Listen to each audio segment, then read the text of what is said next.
Good morning. Hello, Anoob.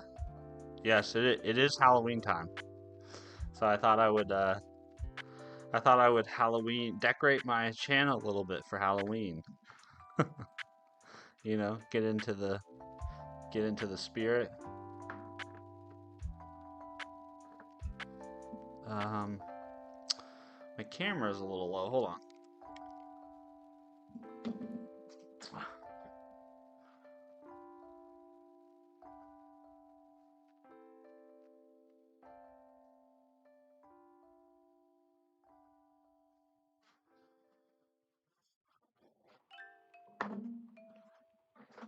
That's better.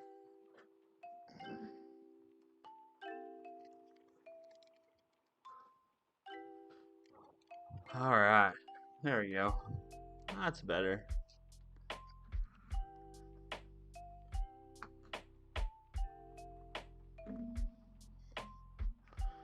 Time for us to settle on in here. So I think today the plan is to keep working a little bit on Casper, but I also kind of feel like I need a little bit of a palette cleanser. So we're also going to work on an idea I had yesterday to customize my Oh-My-Posh configuration.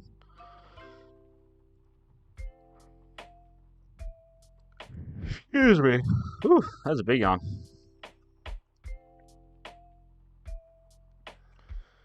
Big yawn.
Oops, dang it. I just closed it. I literally opened it and then I closed it.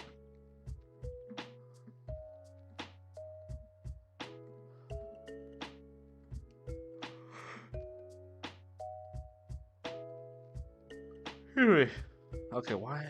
Damn it.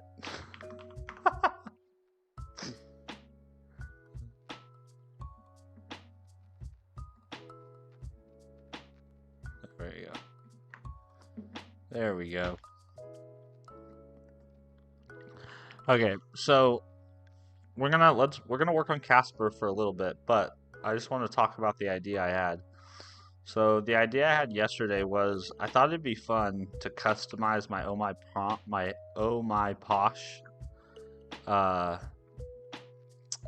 what do you call this? Prompt, I guess is what you call this. So that whenever I'm live, it shows how many viewers are currently on my live. So at some point, I think we're going to do that. So let me pin a message really quick. Good morning. I'm getting the day started with some good coffee and chatting with you all. Plan is to make some progress on Casper and tinker with my Oh-My-Posh. Cool. So let's go ahead and pin this. Housekeeping is out of the way now. And we begin. And go. Okay, so we have editor test that we wrote yesterday, which is great. And then today we're gonna write, excuse me, our critic.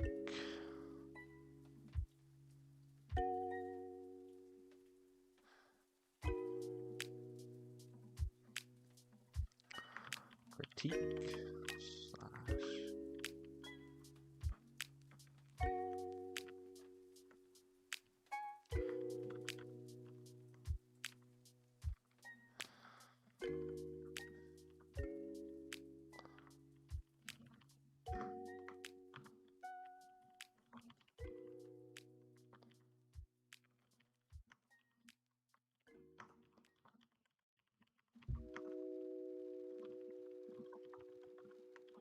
Man, this is a super mellow stream. Kind of digging it to start the morning. Nice and quiet.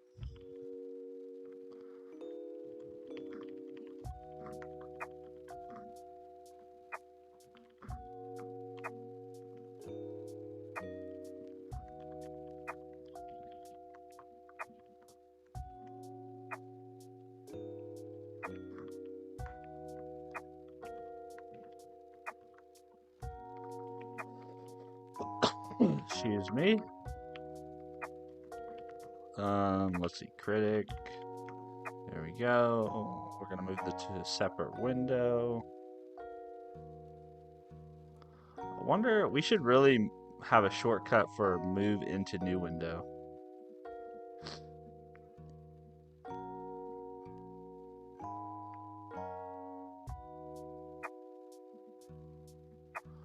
Ooh, compact mode. See, this is what I want, compact mode. I like that. What's this? Turn off always on top. What does always on top do? Oh, it puts it always on top. That's funny. Alright, we'll put it on compact mode.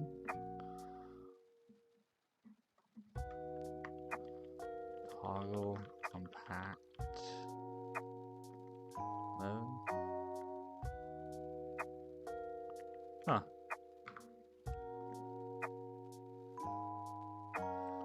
Wonder why that only shows up on my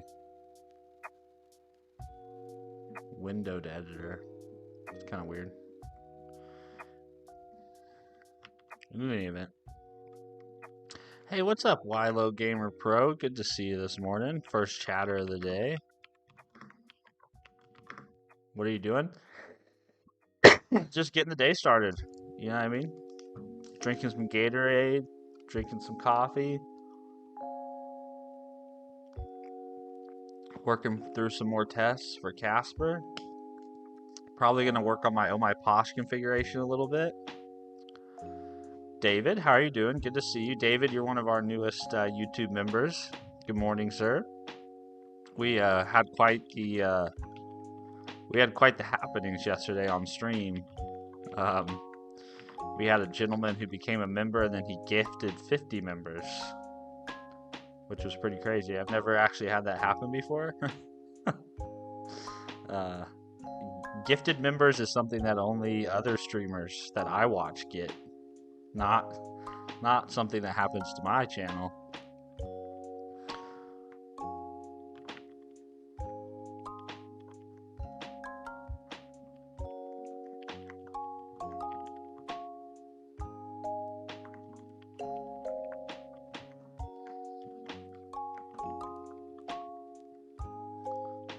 But good to have you here, man. Good morning. Hope you're doing well. Hope you guys are starting your day well. Maybe doing something interesting, huh? Well, I guess you guys might have already be like in the middle of your day, huh? Because of time zones. Because time zones are confusing.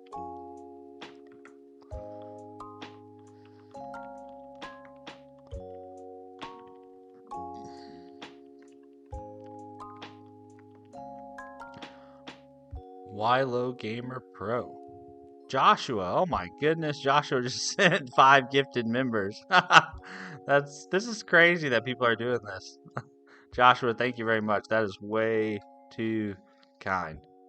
Way too kind. I have a question for you. If I want to build many different kind of programs, should I go with C# like you? I see you. Many different kinds of programs? Like, you mean you want to build like games, you want to build web apps, you want to build CLI tool, like that kind of thing? Or is that what you mean? Because if so, for sure, you can do C#, you can do TypeScript. Either of those work pretty well for doing that kind of stuff. It's morning for me, 10:27. Oh, nice. So you're already 6 hours ahead of me. Nice. Thank you again, Joshua. That's very kind of you, man.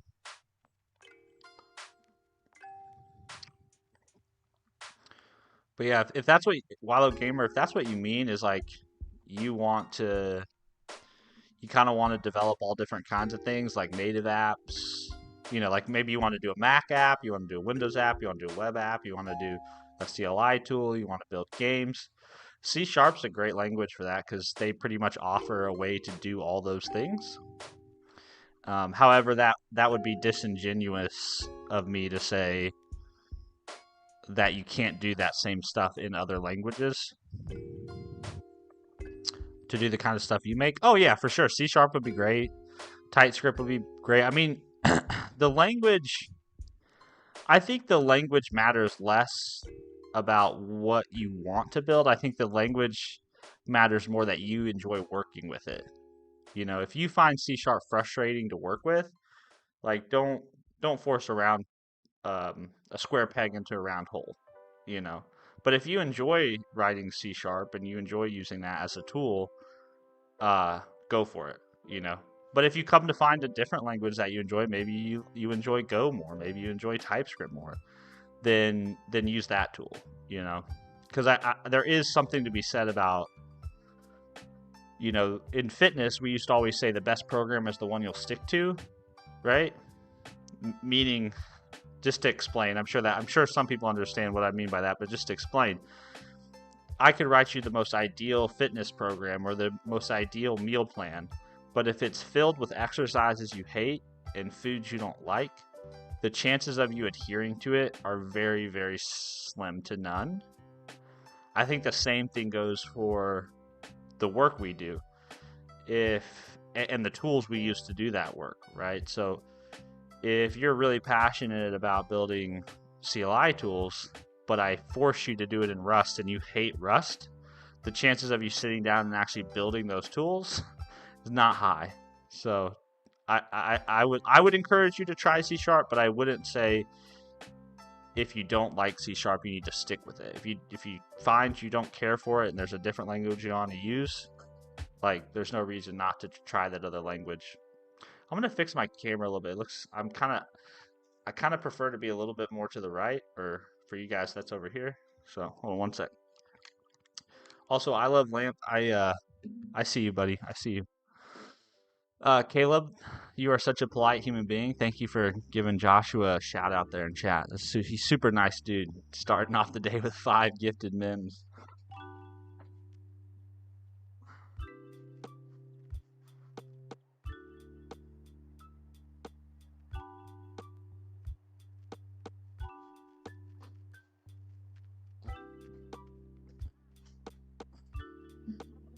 Which is pretty crazy because yesterday I was right as he did that, I was talking about yesterday how Val, one of the newer members of our channel, he gave 50 gifted memberships.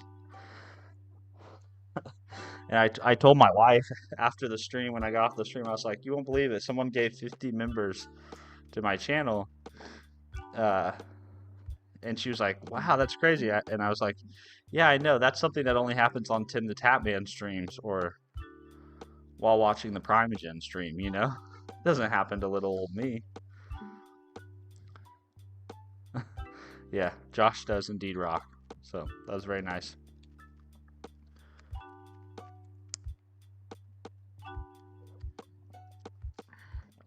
Very, very nice.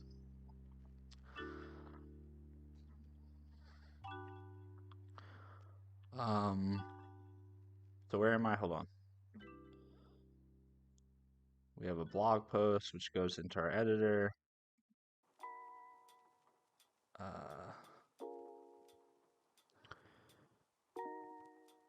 Yeah.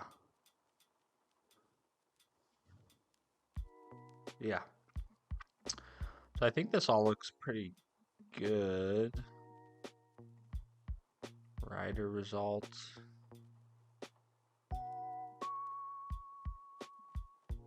Didn't I just take this from the editor though?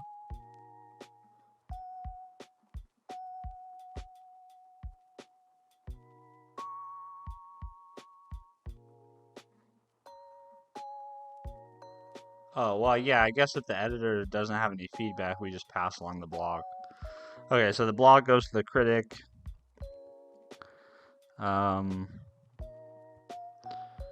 This is going to fail the first time we run it, obviously, because we haven't handled the invalid JSON in this case.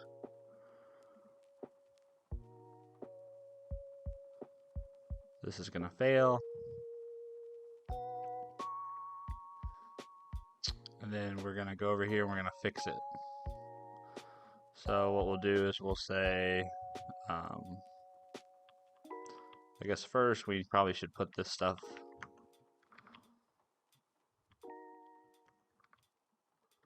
over here. Hey, Artwork Studios, how are you, man? Hey, one sec, I do something, come back. All right, yeah, man, do your thing. We're just getting started anyway, so you have not missed anything. You have not missed anything? Have not missed anything. It's early, you know. My mouth is still getting warmed up.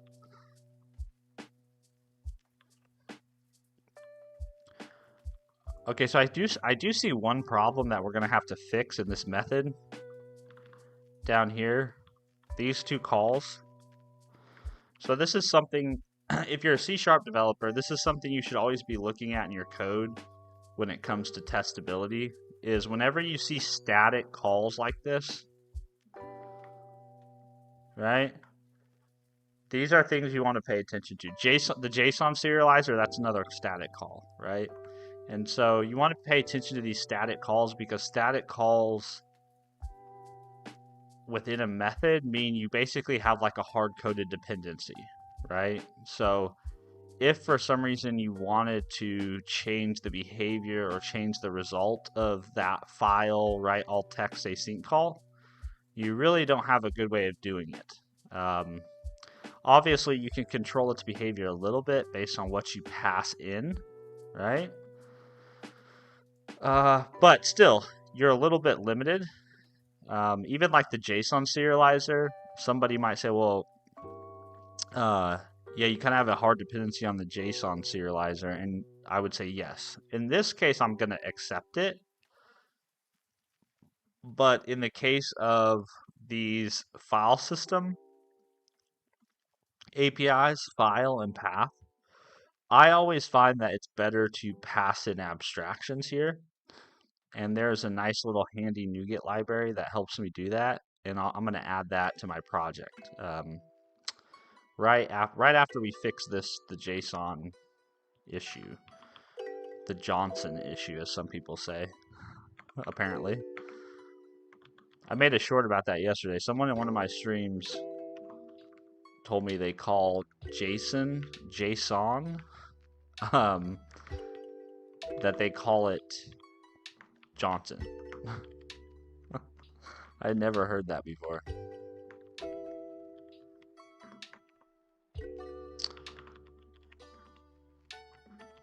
So when E is a JSON exception like that, our good old friend pattern matching, then we are going to do, we're basically going to do that, right?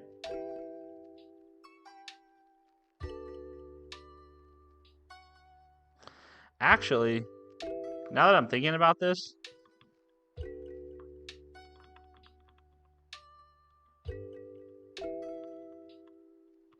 now that I'm thinking about this, we probably don't need to do anything in the catch block.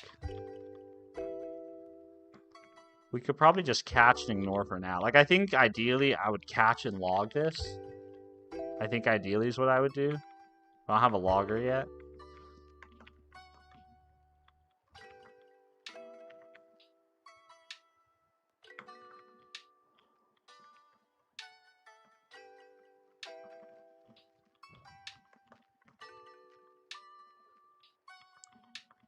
Let's see, this says use of unassigned local variable critic res. Well, that's not true necessarily.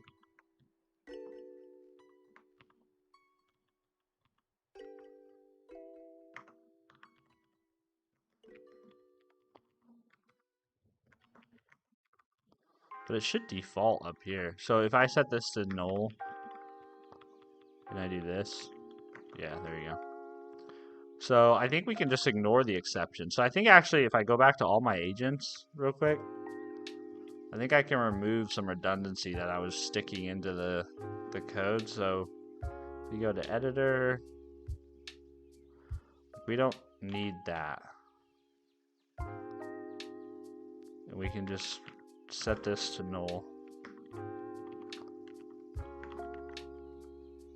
Basically do that for everybody. Editor, we can do it for the interviewer.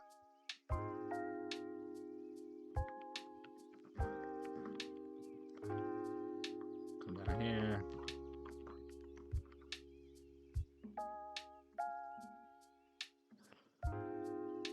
Researcher, we'll do the same thing.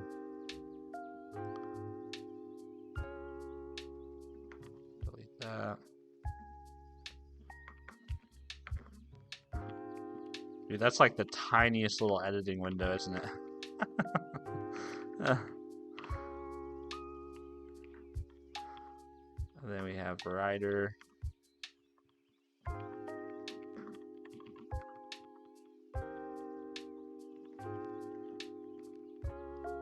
And we have, let's see, we do writer, researcher, interviewer, edit, critique. Yep, okay, that should be all of them. So let's go back to our critic. Let's rerun our tests here.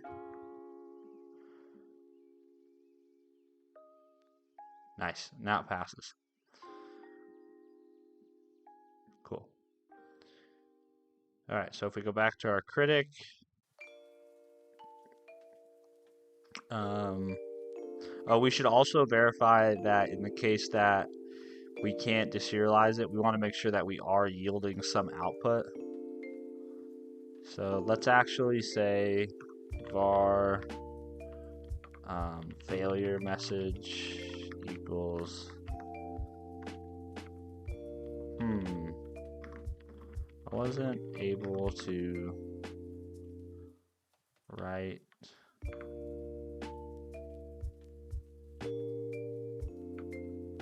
I wasn't able to finish critiquing the blog post. I almost think though, like it would get kind of, I'm kind of thinking of like the different edge cases in this app. Like I'm almost thinking it would kind of suck to get to this point and then not have the blog post be saved somewhere. So I think it might make sense to actually have like the blog post be written to disk by the writer. Neil's thoughts. Thanks for the subscription, man. I appreciate you. Morning, Mike. How are you doing? Good to see you. I almost think it makes sense to, instead of only saving the file at this point, I think it would make sense to save the file earlier and then just update the file if need be, right? I think that's something I should consider doing at some point.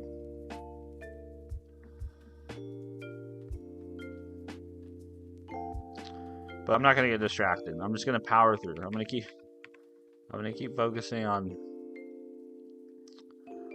So we should also verify that the mock context.verify, and we want to verify that the mock is called let's see, m dot send message async. We want to make sure it dot is any string. We want to make sure it's sends a message, and then we'll just make sure it's called with the test context.current.cancellation token, because that's what should be being passed down. If I really cared about knowing exactly which message was passed, I could also verify like the specific string there. But at this point, we just want to know that that side effect has happened, right? That message was sent. That's what we care about. Might good storing information to a file. Let's see. Expected invocation of the mock at least once, but was never performed. Yeah, storing information as a file. Yeah, that's kind of an old school thing, huh?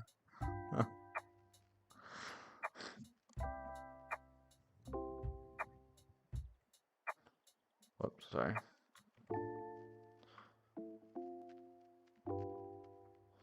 So it should be called with a string, right? Yes. This is where I'd expect the call to be hitting, but I'm not sure why.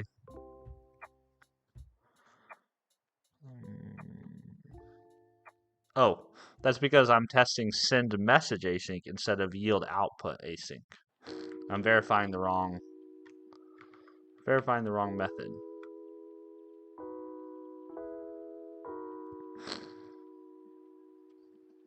This should be that method.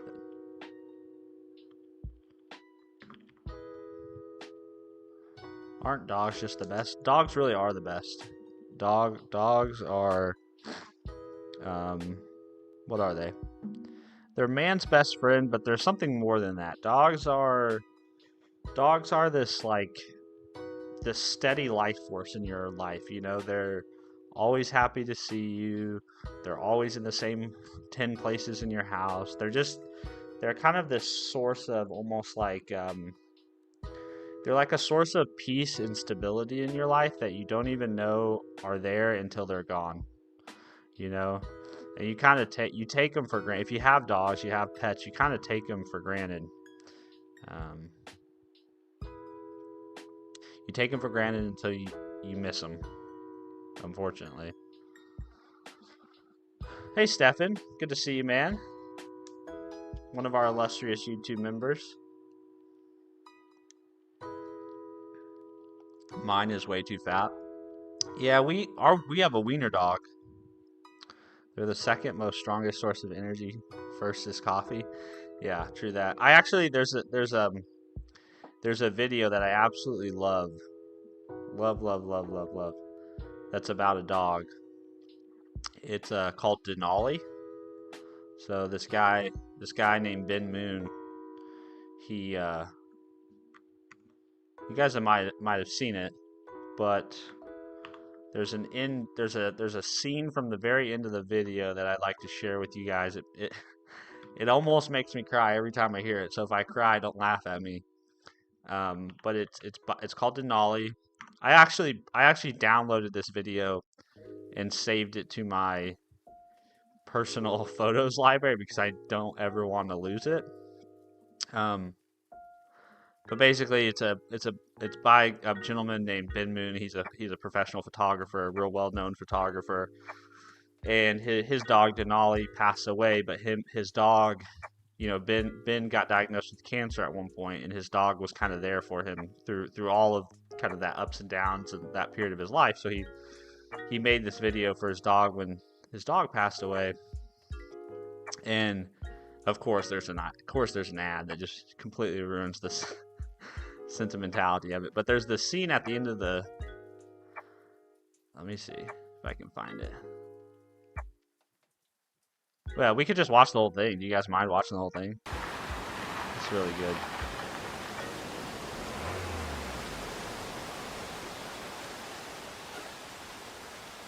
If it's too loud, let me know.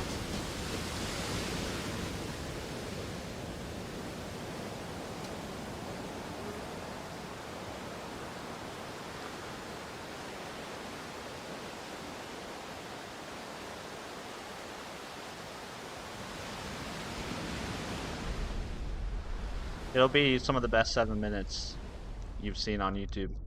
I overheard someone talking about their problems the other day. I had the worst day ever, they said.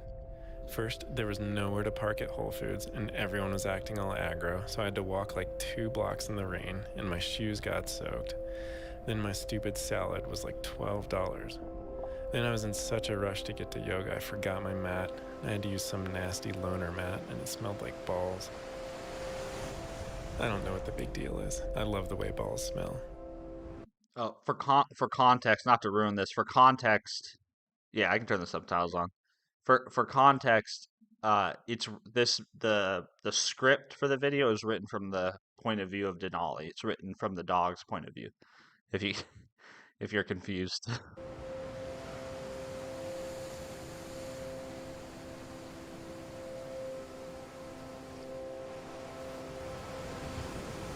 I'm pretty sure Ben knows I'm dying. I'm not sure if it's the cancer or something else, but he's been taking me to all the places we used to go to and checking on me a lot. The other day, he asked me to let him know when I was ready to go. He said he didn't want me to suffer.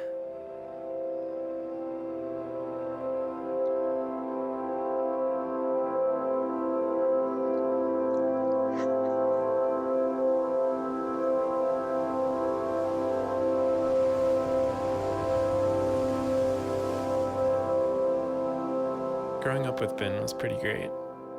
He made pictures for a living and didn't feel as comfortable in the city, so we traveled around a lot. He's what his hippie friends call a free spirit or something. We camped a lot. I'd pretend I was a giant stinky butterfly. I'd help Ben find girlfriends. We'd go shark fishing. We'd do yoga. I'd give him kisses. We'd hang out with famous people. We even went sailing in the desert once. Which brings me to a time in my life that I've always been a little self-conscious about. Of course, it's not my fault, but I became so handsome that it was impossible to ignore. When Ben started to notice, I had to start working for a living. Humiliating outfits became pretty standard.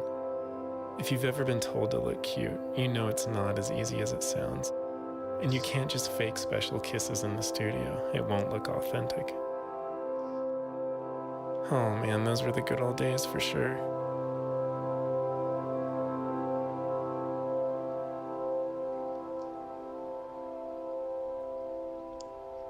I think most people would have left their old dog at home, but Ben insisted on taking me to all our favorite spots one more time.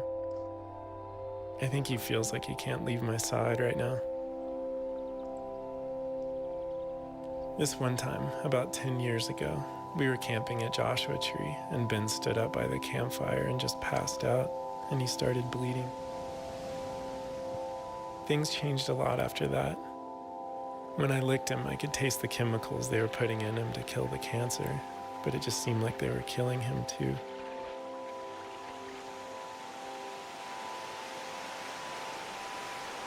It's so true about cancer, man. Cancer drugs are awful.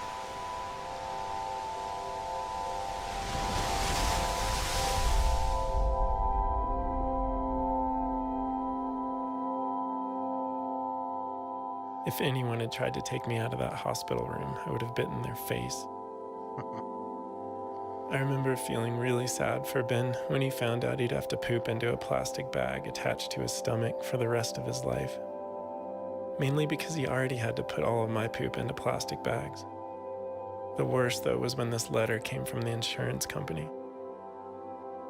Man, One time I had the best dream ever. I dreamed I had rabies and snuck into the insurance company to share my rabies with as many people as I could before they shot me with a tranquilizer gun.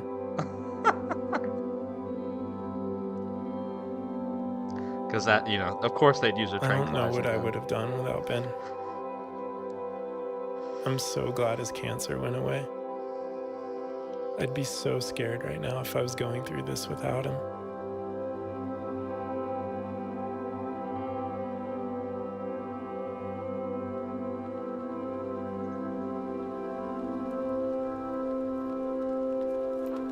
Yeah, it's funny to think about it from a dog's perspective. I love the fact that he decided to write it from. He decided to write the tribute from the dog's perspective, which I love. Super creative.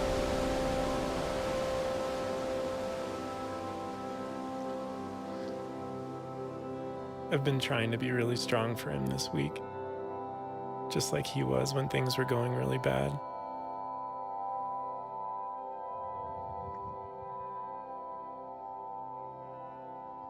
My last night was really peaceful. I wasn't hungry anymore, so I let Ben know it was time, and he let me sleep on his chest all night.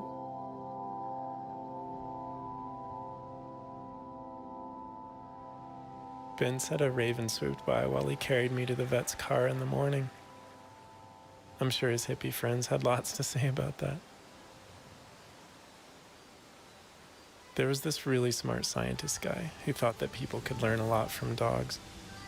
He said that when someone you love walks through the door, even if it happens 5 times a day, you should go totally insane with joy.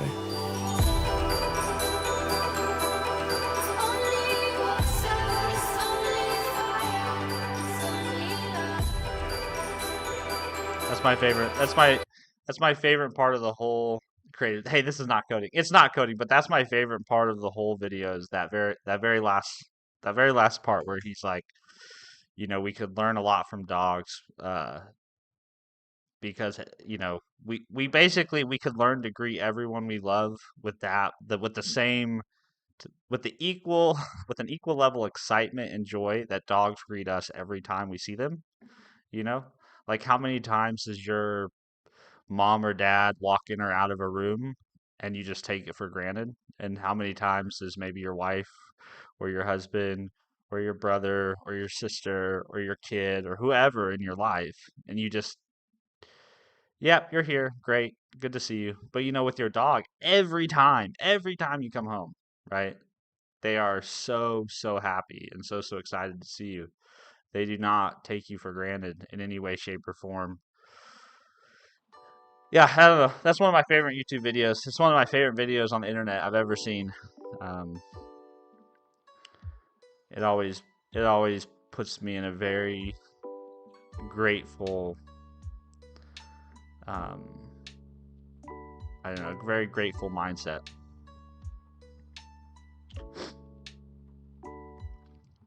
To be honest, even without rabies, I bet if the dogs knew what the insurance companies did, they would buy everyone even without rabies. Yeah. Yeah, man, I can't imagine what that was like. I mean, that would have been, I think, in the United States, and before Obamacare passed, this idea that a health insurance company could basically yank your coverage because of a pre-existing condition like that, or deny you coverage because of a pre-existing condition, was totally normal. And it's kind of crazy to think that that was something that we allowed. I mean, that's just kind of wild when you really think about it. It's like, oh, you paid us for insurance. Oh, now you're using the insurance because you got sick. Well, okay, we no longer want you as a customer because you're using our service. This makes no sense. Oh, I'm not only living with my father and grandparents. Our mom's a different house. My sister's our house too. Yeah, but even, I mean, maybe it's your it's just the point is, the point being just like how many people are in your life whose sheer presence you take for granted, right? Whose comings and goings you don't celebrate, right? And you don't, yeah, I don't know. I think about that a lot with my kids, how every time I see them I should just go totally insane with joy, every time. Doesn't matter if it happens 10 times a day.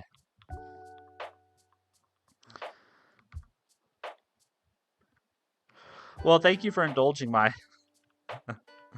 videos.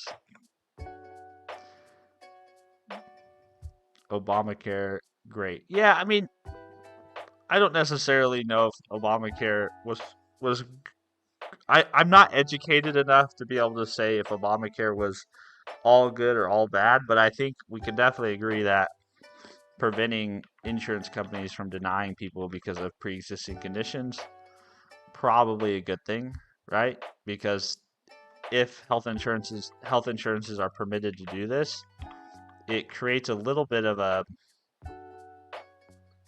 it creates a vicious cycle where people who are sick can't get insurance because they are sick, and because they don't have insurance, they continue to get sick or get more sick, right? Yeah, so that's this probably a good thing. I would say not probably, definitely a good thing.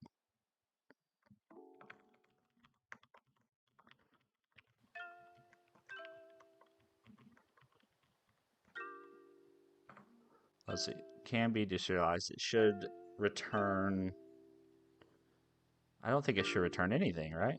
I think it should just.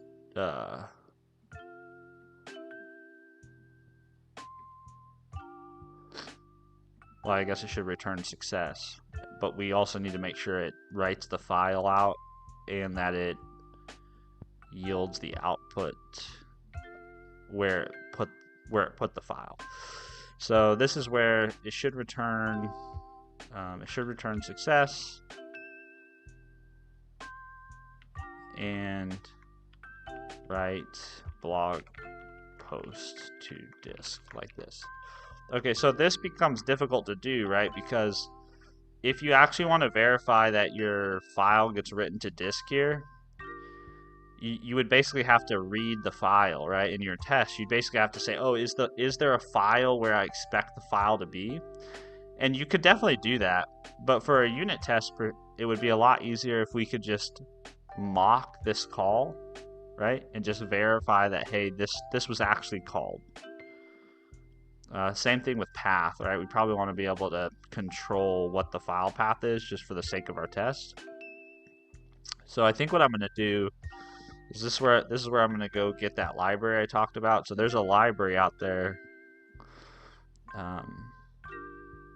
So the file API for .NET, it exists in system.io.file. But these APIs aren't mockable. You can't mock the file API. You can't mock the path API. They're not interfaces. They're not abstract classes. So there's a package out there. Let me see if I can find it. That basically allows you to have a mockable file system, basically, or a mockable file API. Let's see if I can find it.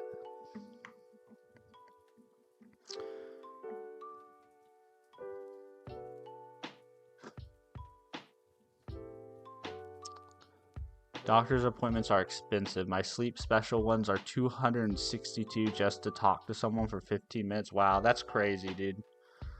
That's unbelievable. They are. Healthcare in America is ridiculous, Mike. It's unbelievable. It is. That is one thing. I mean, call me whatever you want, but that's one thing. As I've gotten older, I've definitely become a believer that I would happily pay more in taxes for universal healthcare or some single payer system, kind of like what the Canadians or the Europeans have. When I was in my early 20s, I would have said no way, you know. But now that I'm 32, it is actually probably for me, it's the number one concern financially is health insurance, you know. I've said this to multiple people, but the number one cause of bankruptcy in the United States is medical debt. That's the number one. It's the number one cause, I think. Last time I checked, and so it's really shitty to think that if you were to get cancer, or if one of your kids was to get cancer, that the best case scenario there, even if you have health insurance, right? Let's say you have health insurance. The best case scenario there is you possibly go bankrupt and your kid survives, or you survive, right? You survive your treatments, but you're financially ruined. In the worst case scenario, you don't survive, or your loved one doesn't survive, whoever it is that got the diagnosis, and you go bankrupt.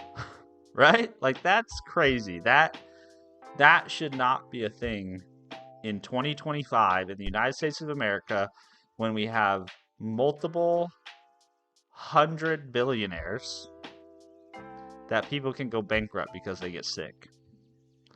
I just think that's so sad. Let's see, system.io, system.file.io, abstractions. There's a library. I can't remember the name of the library. Yeah, this one. This is the library we want. So we want to install this .NET add package. You can also install a package with this name, but they actually got rid of, or they actually recommend you don't do that because they don't want you to confuse this for an official Microsoft package.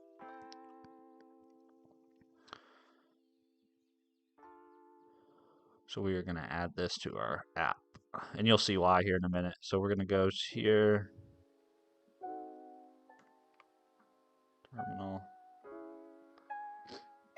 We're going to go to our source, to our Casper console, and we're going to say .NET add. Oh no, we need to be in our test. No, yeah, our console project. Like that.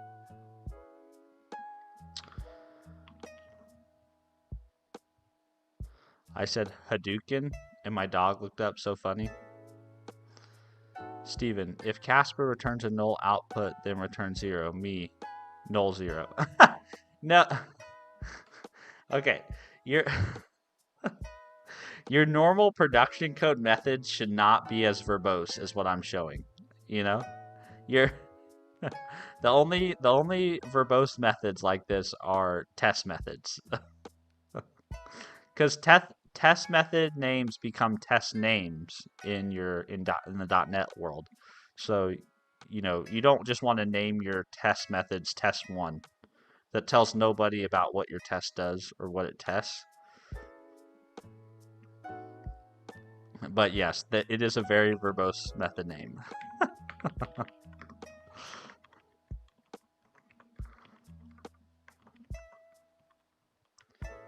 Let's see. What'd you say, Lamp? Wait. Since Casper's your blog, IIRC. What's IR? What's that stand for?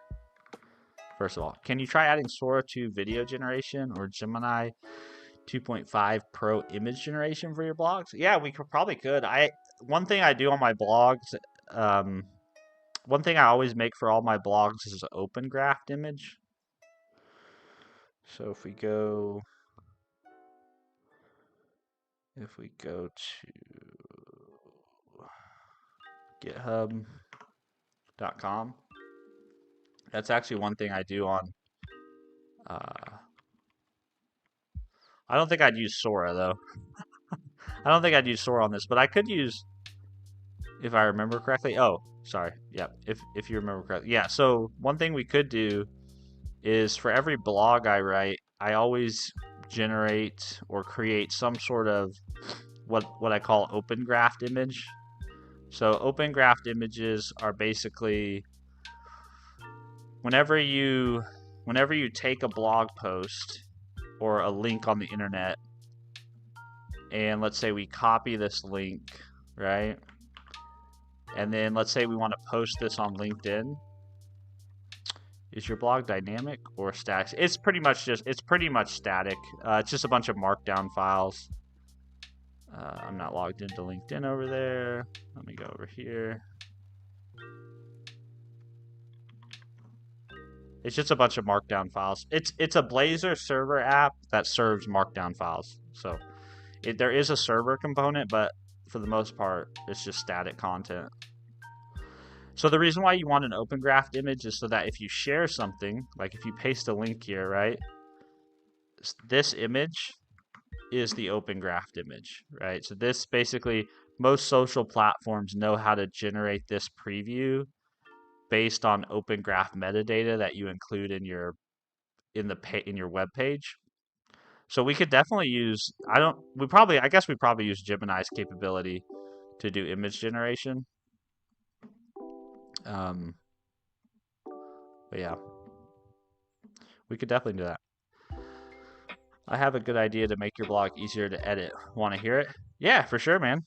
Sure. Although I probably won't implement it because I love my current blog setup. My blog setup is literally I go to my repo, I add a new folder with an index.markdown file, and I just author my blogs in Markdown. And it's really simple.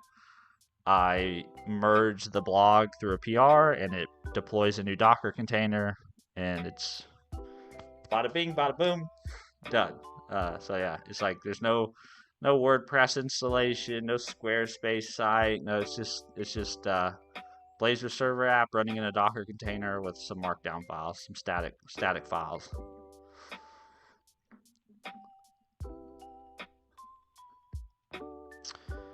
Where was I before we started talking about that? I was here.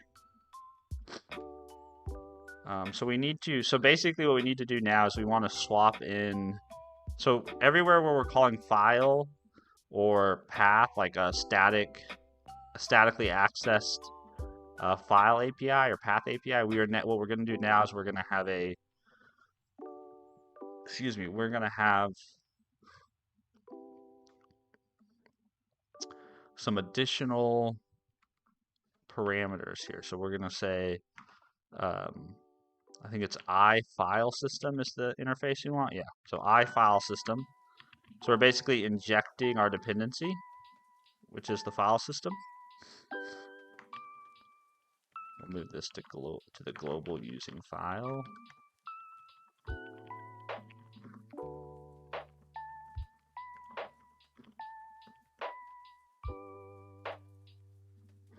And then everywhere where we would normally use the static members, we'll use that abstraction. So say private, read only, file system.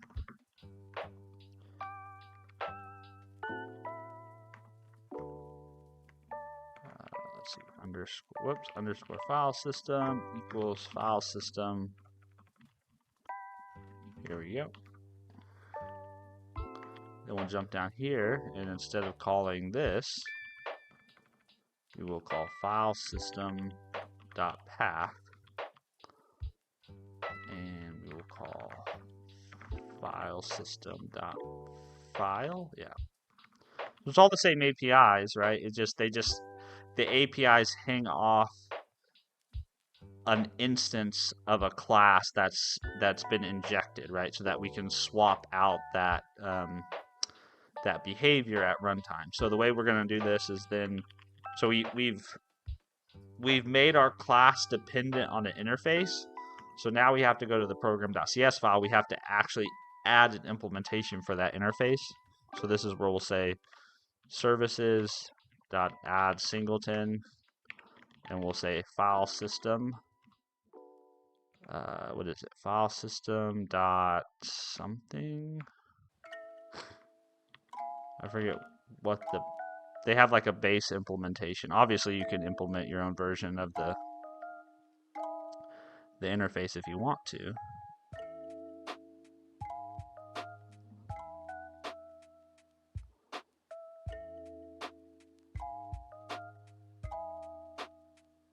Yeah, we want one of these.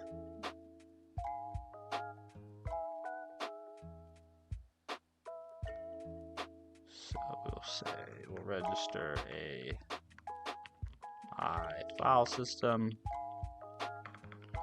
new file system, like that. And now if we go back to our critics test,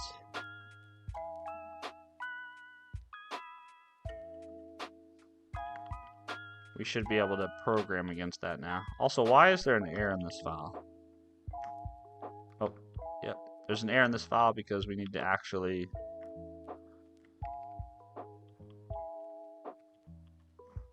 private read only file system. No, mock file system.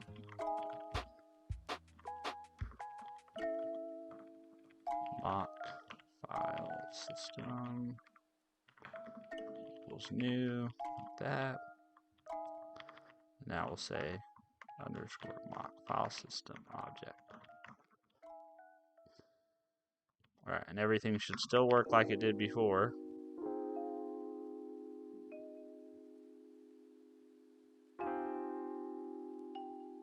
Nice. Now we'll implement this one. I see. My idea is basically just you open a C# app, write your blog in that C# app. We'll push that to the new blog post, to your repo in that folder. Basically, that's basically how it works today. It's basically I have obviously the way that things work in the C# world, which you may already know, is basically I have the www root folder. So this is like all your publicly accessible static files go under here in the root of your project. And then within that, I have a post folder. And in the post folder, every directory is a blog post. And then within the directory, the index.md file is what actually holds the post content. And then typically any static files like images or other things that I want to reference within the post go within this folder as well. And then this just contains the actual text of the post, and then I have a little bit of metadata that I put at the top that I parse in my application, and I use some of this metadata at the top of the file to like conditionally publish things, to set the publish date. I inject some metadata, some tags into the head content of every post. So I pull that out of here. It's very rudimentary. It's very simplistic, but it works. I love it. It's really simple. It's not overly complicated. And then once I add a new post, I just open a PR and when that PR merges into the main branch, it deploys the code. The architecture of the blog is largely inspired by another blog called Overreacted.io by Dan Abramov. So this is Dan Abramov's blog. He used to be on the React core team, but his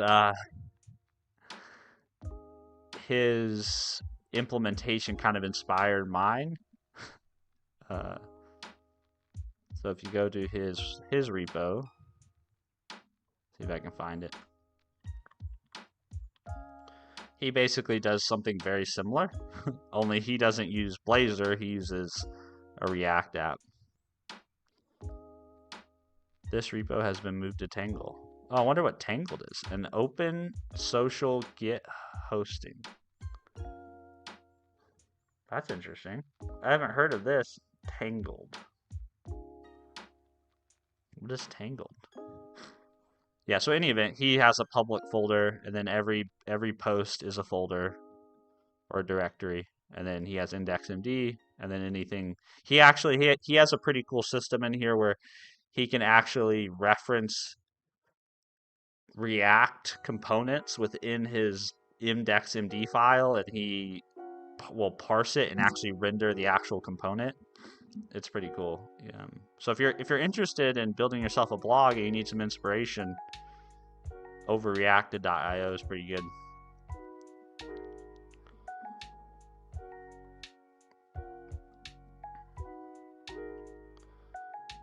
Wait, should I make a tool to simplify blog making? So what, you want to remake WordPress? Or you want to remake Squarespace? I mean, I don't know. That, to me, that thing already exists.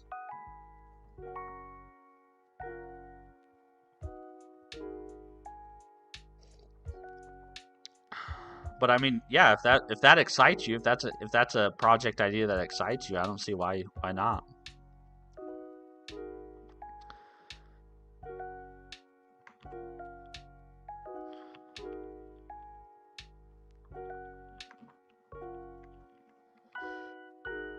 Excuse me.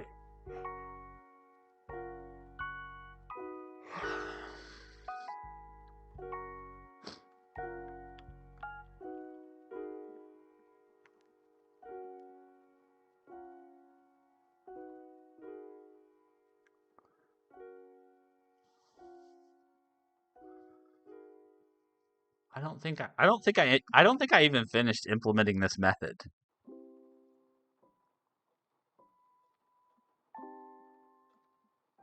Yeah, because I should be checking here. I should be saying,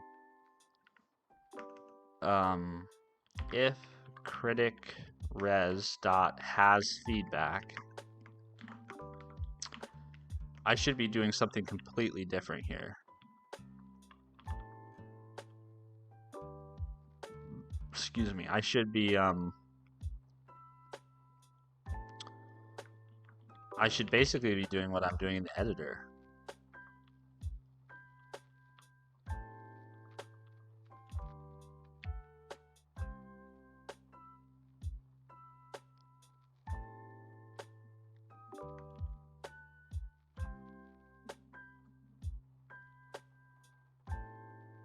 Yeah, I should be doing this.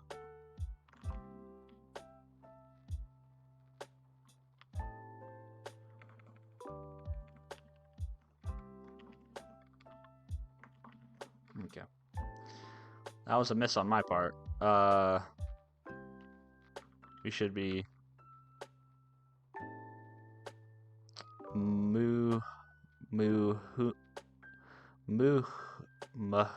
I don't know how to say your name. Muhammad. I'm just gonna say Muhammad, because Muhammad is in your username. I don't know how to say that first part of your username, which I apologize for. Your name is important to me. It's just my tongue is too dumb to pronounce things sometimes. Do you have a job currently? Yes, I do have a job. I have a 40-hour-a-week job. I just do YouTube for fun. I'm a 32-year-old dad of 2. I live in Kansas, and I work for a software company. And I'm currently a quality engineer for that software company, which if you want to connect with me on LinkedIn, you're more than welcome to. I'm a pretty open book on that stuff, so mainly because whenever I find someone on the internet who I like to follow, I always want to figure out, like, what does this person do? What's their life story? Like, so I'm a pretty open book on that kind of stuff. LinkedIn has all my it has most of my professional or my corporate work history on it. So if you want to creep on that, like see what companies I work for, have worked for, did work for, what positions I held, that's all there on LinkedIn. And you're welcome to, you're welcome to connect with me over there. This is actually all before work for me, so it's 5:19 a.m. here. So I usually wake up, stream for 2 or 3 hours, then go upstairs, get ready for work, say hi to the family. It's probably Muhudin. I don't know why I overcomplicated that. Muhudin.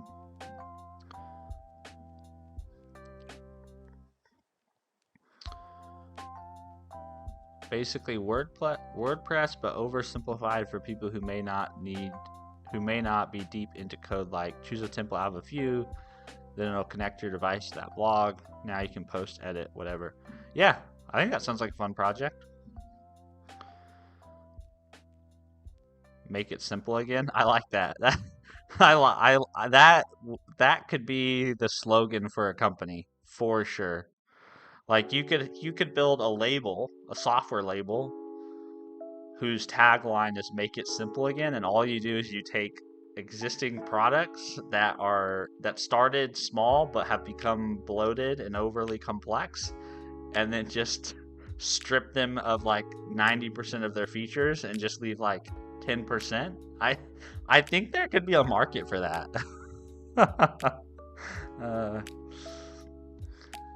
That's the way of the world. Everything always goes in like pendulums, right? It's like start with a simple thing, then a lot of people start using it, and then because a lot of people start using it, obviously they all want to use it differently.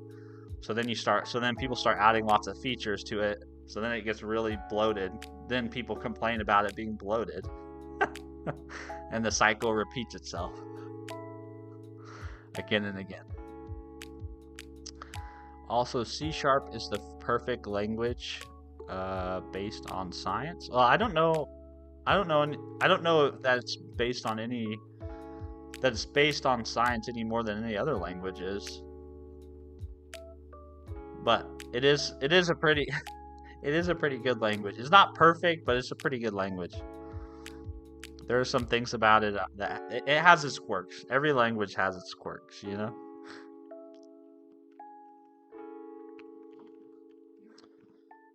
Public async task.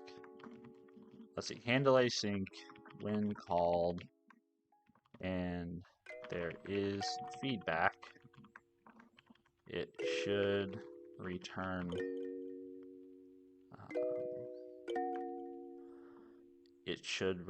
feedback when called and has feedback. It should return failure with feedback.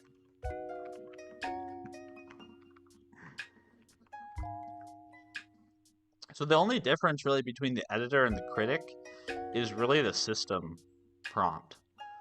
So I think there's probably a way in my code that I could actually dry up the critic and the editor because they basically behave the exact same way.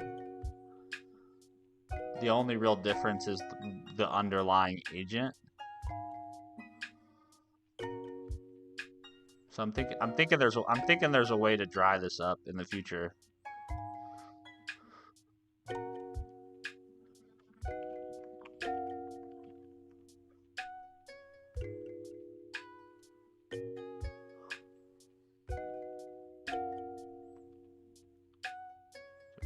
We basically just need to do all this.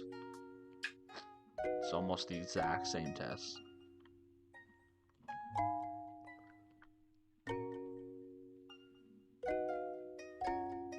I mean, it is the exact same test, actually.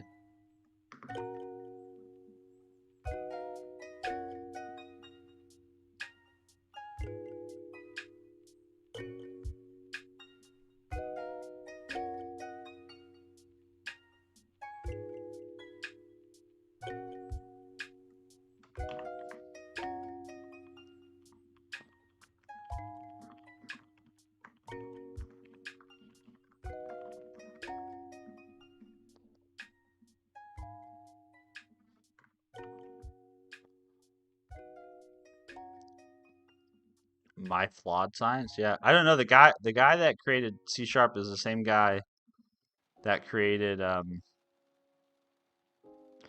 guy that created C# is the same guy that created TypeScript. Obviously, the original guy that created that obviously he doesn't work on C# that much anymore, but I think he's still like on some sort of steering committee for the language, but I think he primarily is actively helping develop TypeScript, and he's transitioned the maintenance and development of C# to somebody else. Mads Torgersen, I think, is the lead on C# now.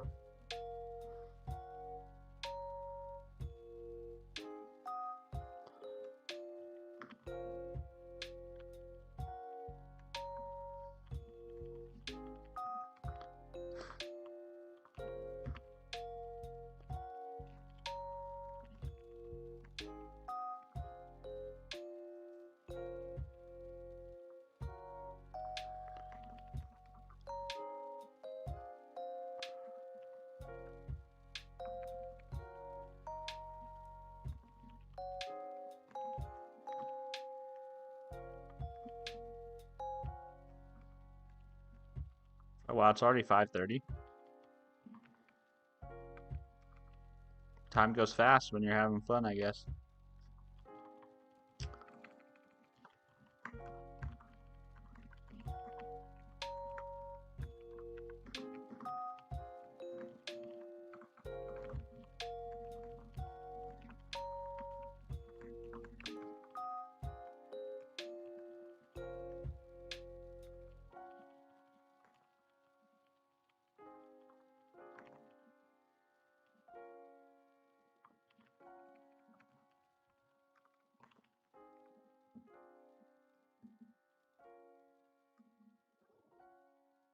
Yeah, it is fast. Time goes by fast. It's 6:26 for you. Nice. So we're in similar time zones. Yeah. I know time zones are weird, man. That's been the biggest mind fuckery that's been going on since I started streaming. Is I just when I started streaming, I didn't really think I'd have anybody else in the world watch my shit besides other people. Besides other people in the United States. Do you have any advice or resources for building a portfolio? I don't really have any great resources, Mike, because when I want to build a portfolio website, the way I get ideas is I just Google for portfolio websites. That's literally how I come up with ideas. Um, but as far as advice, my one advice to you would be you want to think about your portfolio the same way you might think about a website for a business, right? Your portfolio is about marketing yourself, right? It's not about showing off the things you've done that you care about. It's about putting things on your website that the people you want to work for or want to hire you care about, right? So I mentioned this the other day on stream. Imagine you're getting married and you want to hire a photographer for your wedding. If you're looking at photographers that you're considering hiring's work or portfolio sites, what you want to see on their portfolio sites is pictures of other people's weddings. You do not want to see pictures of the latest rock climbing trip they went on or the latest nature photography they did, or you don't that you're right. So if your goal is to get hired as a wedding photographer, your portfolio site needs to contain pictures of other weddings you shot.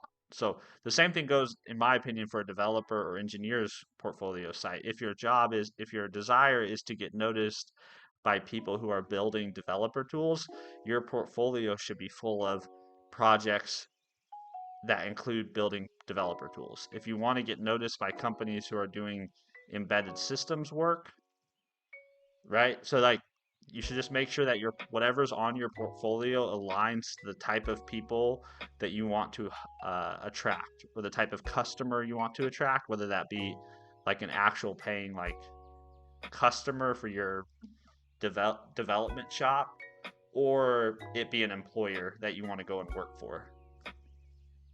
That's that would be my only single piece of advice for it. Because sometimes I just think sometimes when you're building a site to promote yourself, you forget that you're really trying to communicate to the people who want to hire you. You're not trying to show off the things you've done, right? The project you might be the most proud of might be the one they care the least about. Jace, I live on the eastern shore of America. Nice. I'm in the central, man. I'm in the Midwest. I've only been to the East Coast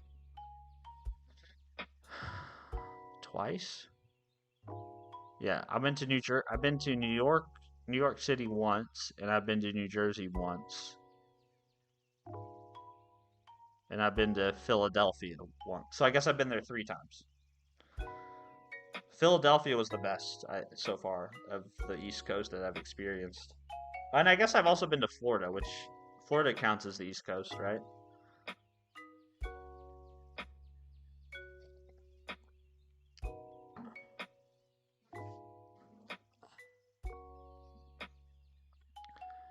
Okay, 5:30, which means we're like, what is 5:30 midway through the stream? No, an hour and a half till 7. No, yeah, it is midway. Okay, so I think I'm gonna put away Casper for the morning. Obviously, I didn't do a ton of work, so git commit im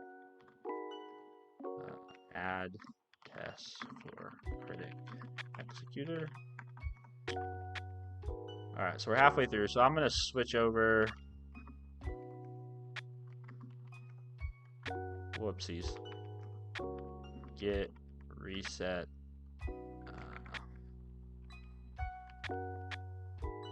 Git reset soft. Say git add.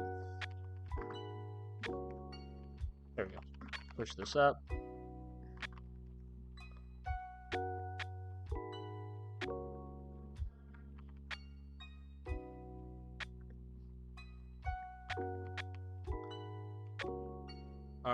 So the thing I want to work on, the other thing I want to work on this morning is this idea I had to make some changes to my terminal prompt. That's right by me. I'm in Maryland. Oh, nice, very cool. Yeah, I've never been to Maryland, but I actually a guy I work with is based in Maryland, or at least I think Baltimore, like a suburb of Baltimore. But maybe one day I'll make it out there.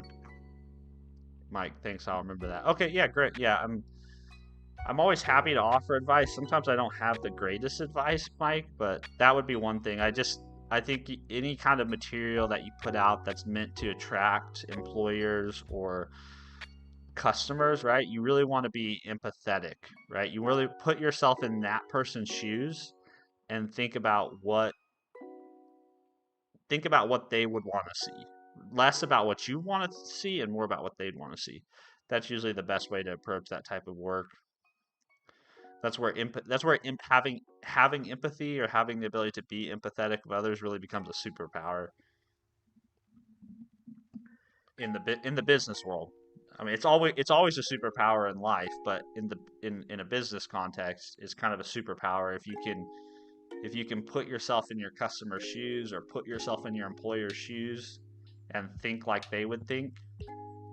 It's oftentimes a lot easier to make the right decision about, you know, what should my cover letter say? What should be on my resume? What should my portfolio site contain?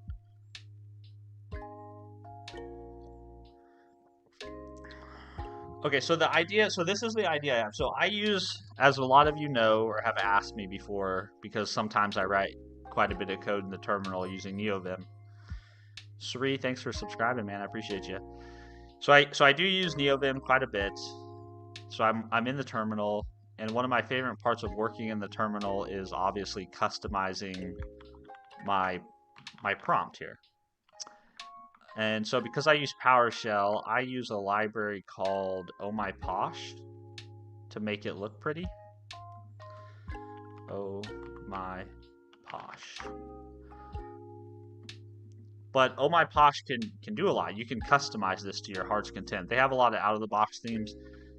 But so my idea is, I thought it would be really cool if while I'm streaming, like whenever I'm live on my channel, I thought it would be really cool if in my prompt, I was able to display my viewer count, right? So I'm thinking I could like display like a red segment in my prompt, like a YouTube color red segment, and maybe a play button, and then the number of concurrent viewers I currently have on my live. I think that would be kind of cool.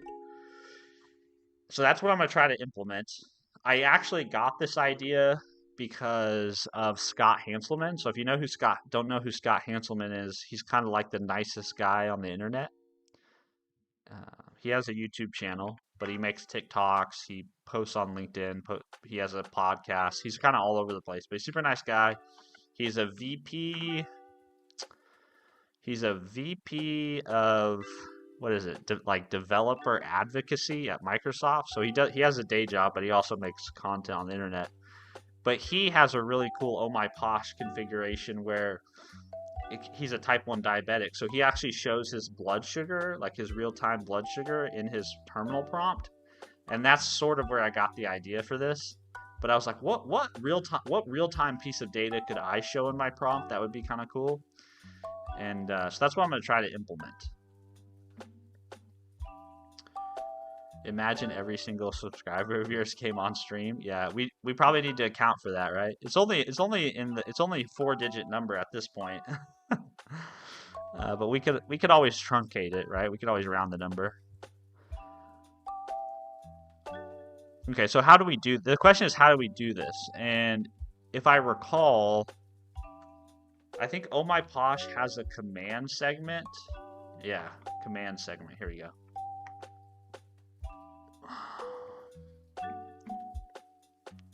So commands allow you to run an arbitrary shell command. Be aware it does spawn a new process to fetch the result, meaning it will not be able to fetch session-based context. Which for my use case is okay. I don't need that.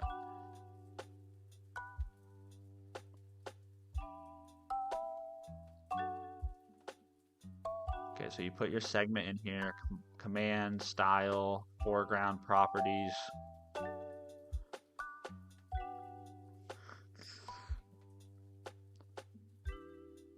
Default template is just output. The output of the command or script. So I'm guessing I just need to write to the console for this to work. So let's try to set up like a very simplistic implementation of this. So how do we want to do this? I think we want to say neovim. Well, actually, let's do cat profile.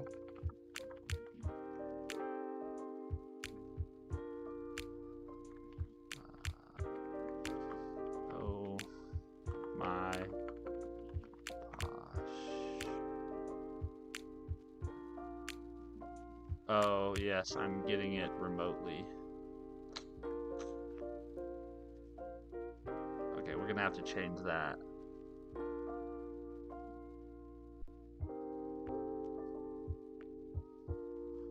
Yeah, we're gonna have to change that. Okay, so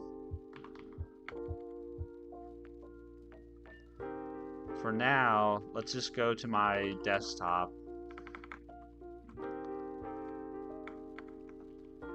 CD, OneDrive, desktop for now.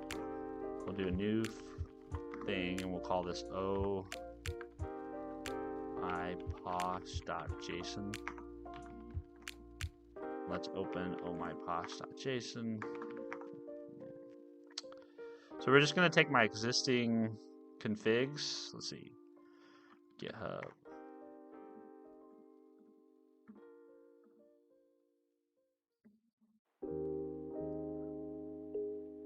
I don't really know how I'm gonna do this from the YouTube side yet.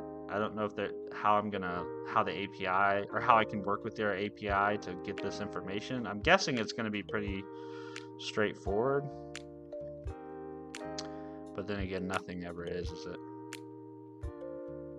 There we go. Here's my existing Oh-My-Posh config. So let's get this. It's pretty simple. Copy. Put that here. Okay. So I'm thinking we want to put this. This is where my username and my host name live.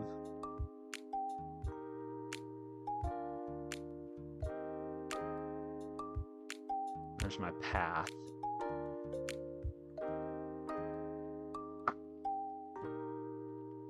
Okay, so let's open up $profile. And then we are just going to write this out. And then we're going to copy path. And then we'll switch over here. And instead of loading this config from a remote location, we're just going to load it from, what is it? VI double delete. Put that in there. Now we'll reload this, make sure my terminal still works the way it was working. Yep. Great. Okay. So now let's try to modify it. Command.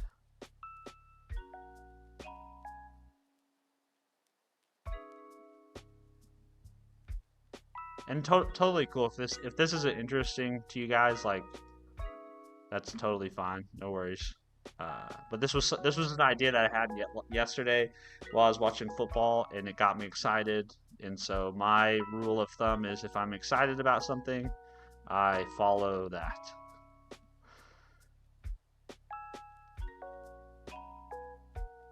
Okay, so let's put this before the path. We'll put it after my username and host and before the path for now.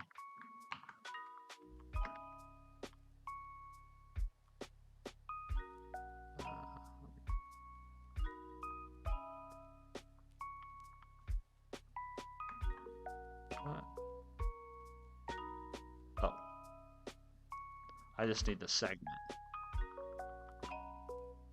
Is all I need.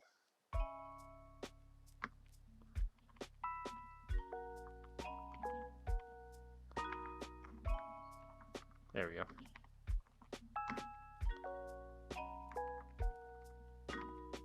Why is this not formatting?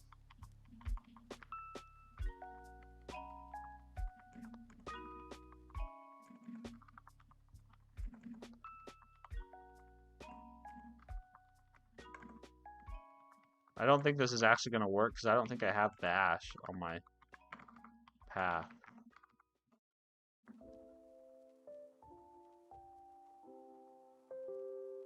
Did I put this in the wrong place? No. No, I didn't.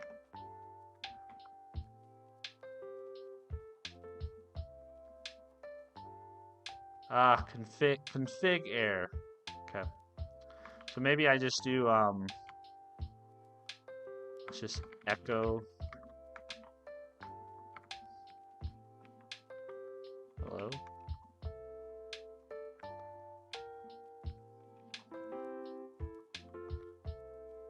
Let me do that.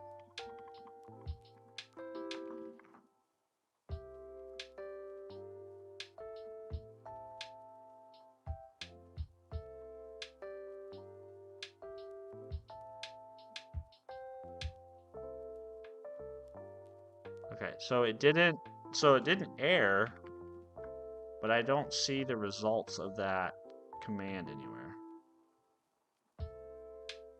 This is the first time I've done something like this, so forgive me. Forgive me. Shell is bash.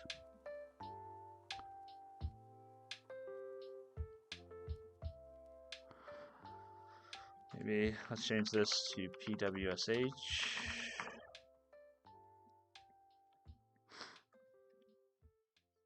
What's up, Mike? There we go. Okay. So basically right there, I want to replace that with...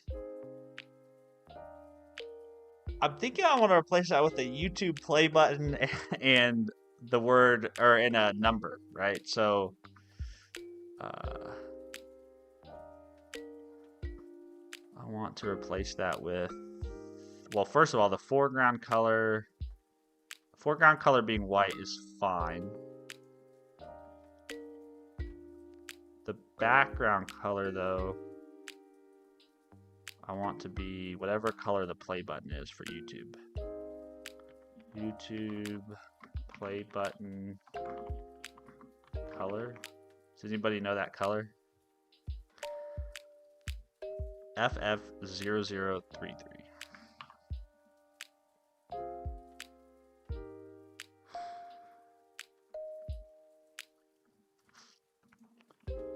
So we will do background like that. And then instead of just echoing hello, let's echo, how many do we have right now? We have 18 people watching right now. And then I'd like to have some sort of play button.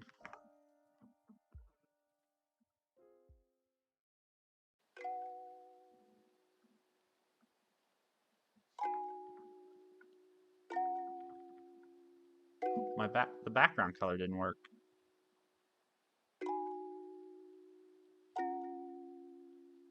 Did I do something wrong?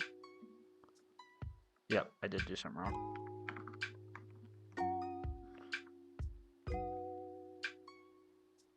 Hey Steven, I think a stream where you learn GUI dev would be 5 hours long. LL, GUI is hard to stick with TUI in my opinion. No, I like GUI development. Yeah, I don't do much native GUI. I usually just do web dev stuff.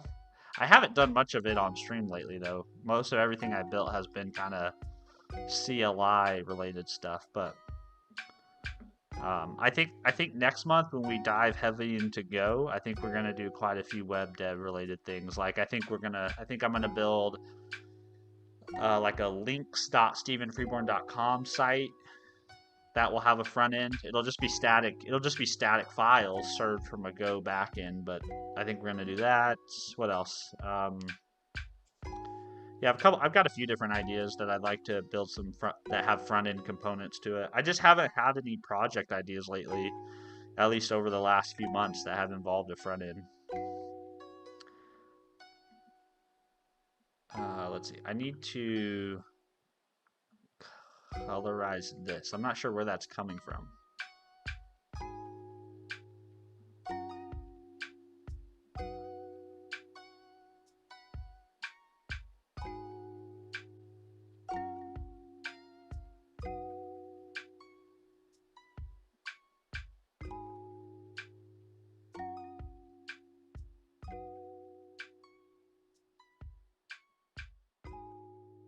Type is Python. Type is Powerline.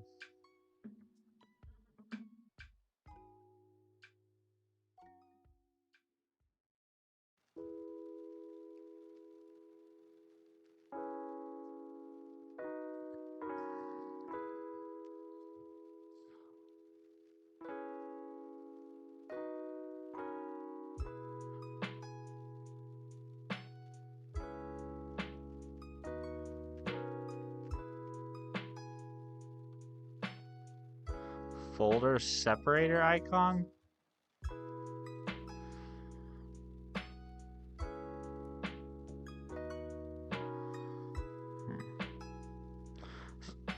So how come this is where I don't know enough about Oh-My-Posh to be able to.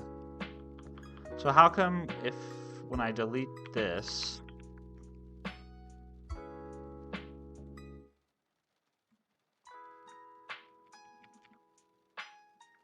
how come this is colored the same as the block? That's the thing I need to answer.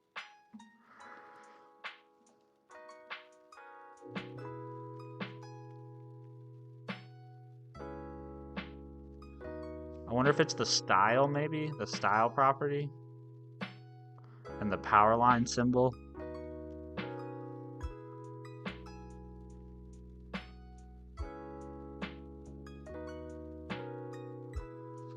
Let's try changing those. So let's try changing the style to power line. And then we'll change the power line symbol. Like that. And let's see if that makes a difference. Also, how do I reload the Oh-My-Posh config so I don't have to open a new terminal every time? Reload Oh-My-Posh config.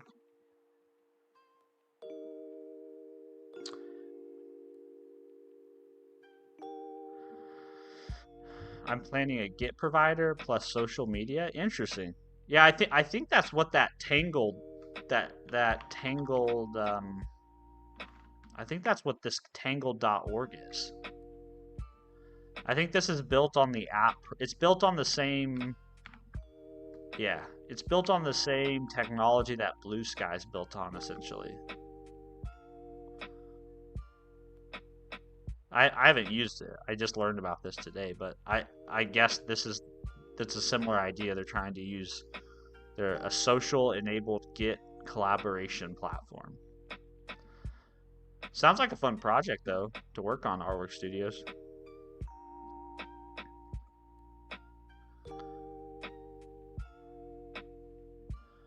Let's see, save and close the profile and reload by running $profile.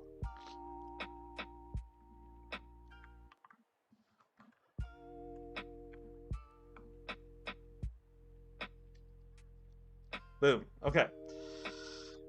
We're golden now. We're golden. Now we just need to get this to be updated with the actual concurrent viewer count. So the concurrent viewer count is 20 currently.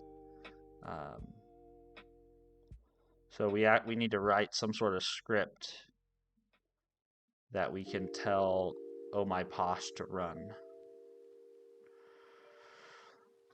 Let's see. Yeah, but mine is like you can create post stories, DMs, and Git too. Nice. I think it's a cool idea, man. Yeah, why not? You know?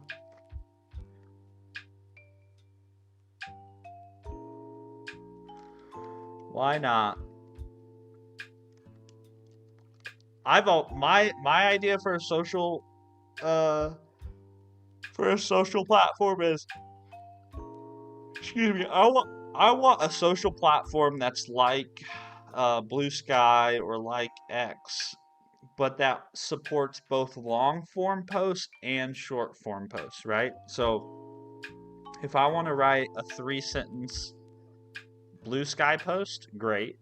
But I'd also like to be able to author like long form posts using Markdown, right? So if I wanted to actually author like a post that has code snippets in it and examples and it's 1,500 words, like I'd like to be able to post both kinds, short and long, in the same place and use Markdown to format it all.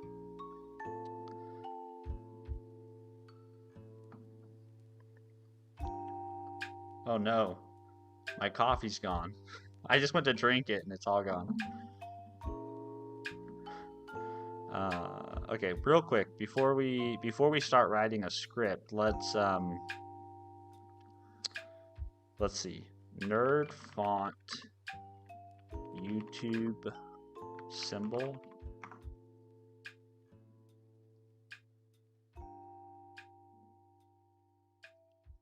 Yeah, icons. I want a YouTube icon.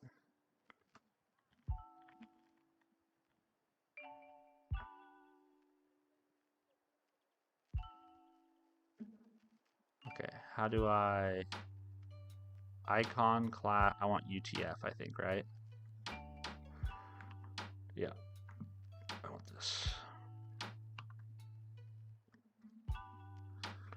So if I do that, what ends up in my terminal?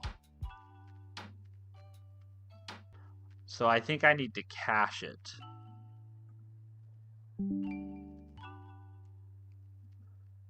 Oh, OBS disconnected. I think I need to cache this.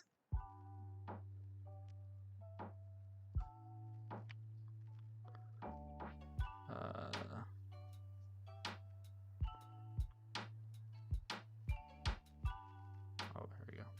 Minute.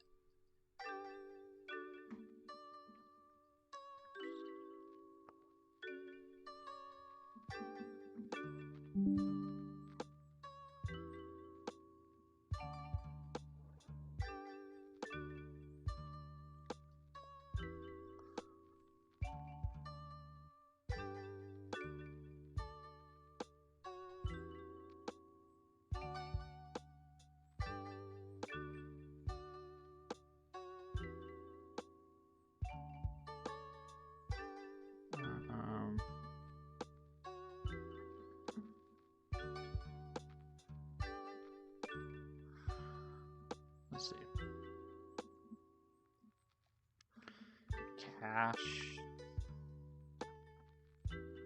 Cache duration. The duration for which the segment will be cached. The duration is a string in the format 1, 2, 3 and is parsed using the time.parse duration function from the Go standard library. So I can just put 60 seconds in there, I guess. So I can just put 60 S like that. So does that mean if I reload my profile, whoops, that errored. Baharat, thanks for subscribing. I appreciate it, man. Good to have you here.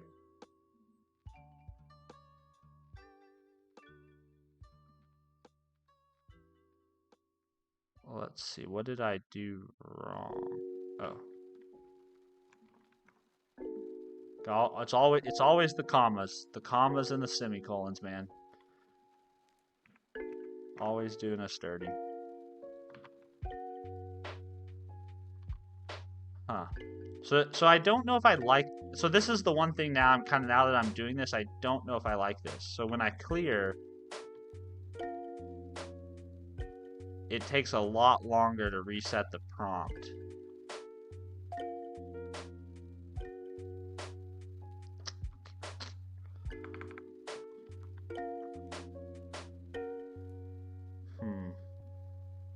I don't know if I like that.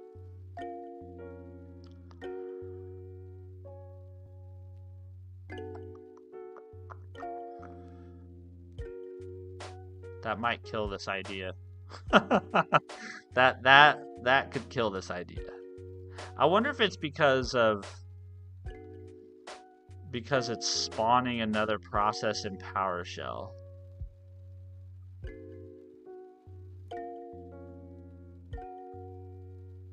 See, while powerful,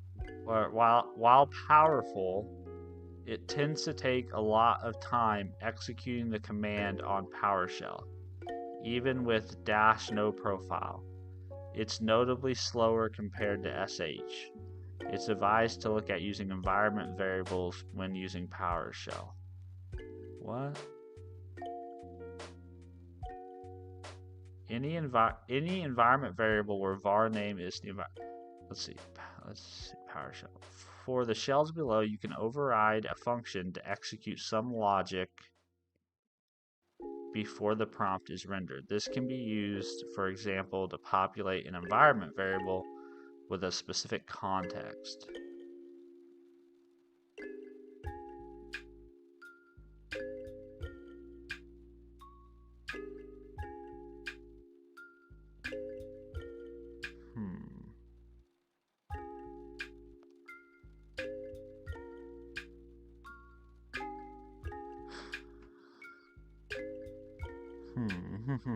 So what? I'm guessing it's just saying.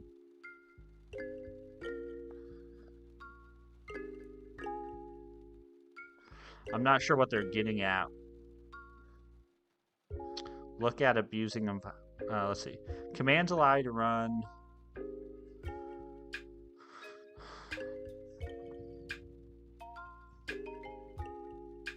But I don't have SH, do I?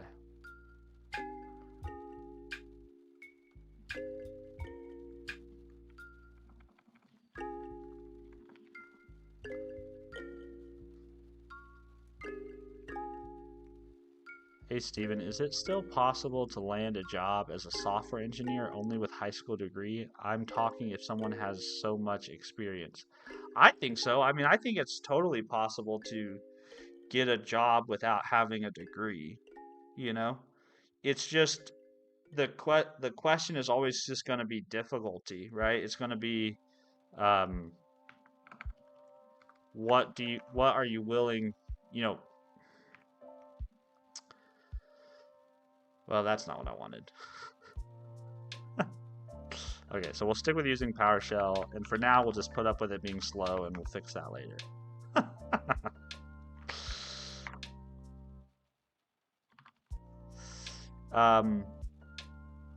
What do I want to say about this? Creatives. Yes, it is definitely possible to get a job without a degree. The question is just, it's going to be harder than somebody who has a degree. Unfortunately, degrees still open a lot of doors and a lot of opportunities that are a little bit more difficult to get to when you don't have one, right? It's kind of like if you have a degree, the door is pulled all the way open. And if you don't have a degree, then the door is kind of like cracked and you sort of have to push it open a little bit sometimes. So I think it's definitely possible. I think it just takes a little bit more persistence and enthusiasm. Hey Steven, I can't find any servers to help host my social media. Most either need credit card, too much info, or won't work after a bit. Yeah, if you want to host your project on a VPS, yeah, almost every VPS provider is going to need your.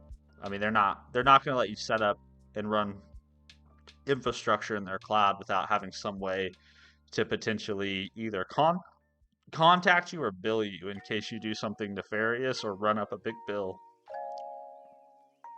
That's just the way of the world. You know? Unfortunately. So you could always though set up your own server. find yourself some cheap old Dell Optiplex off Facebook Marketplace and host it yourself if you don't want to use it, if you don't want to give information or payment information to a cloud provider. You made a short video and said it's not necessary to have a degree. I don't think it is. Yeah, I don't think it's necessary. I think the world, I think there's more people who are entering into positions of power or decision making that are less concerned with a degree, you know? But if you look at most job postings for large corporations, they still list that as a requirement, right? So if you want to get in front of some of those opportunities, you're probably going to have to be a little bit more persistent and a little bit more clever, is my point. You know what I mean? Like, it's definitely not, having a degree versus not having a degree is not equivalent in opportunity. Like, having a degree still gives you more opportunity, but it doesn't mean that not having a degree means it's impossible, right? So that, I think those are the two things you probably need to hold in your head simultaneously. It's like, if you have a college degree, it does help out, right? But it doesn't mean if you don't have one, it's impossible to get work.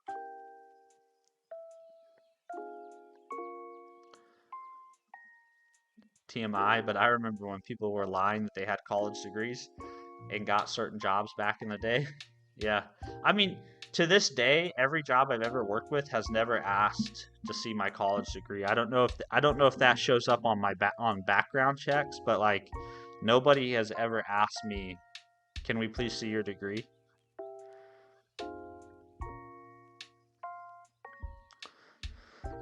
I've been waiting.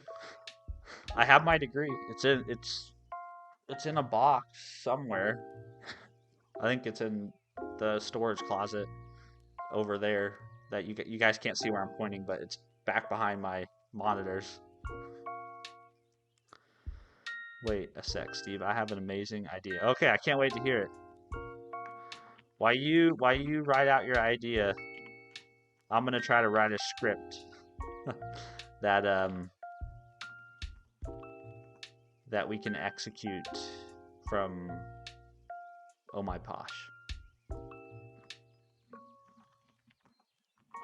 Let's see. We're gonna call this what are we gonna call this? Viewer count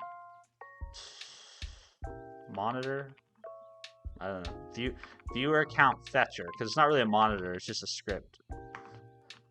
So, and we're gonna use .NET, or we're gonna try to use .NET. So we'll do new item index.cs, and then we also need to copy.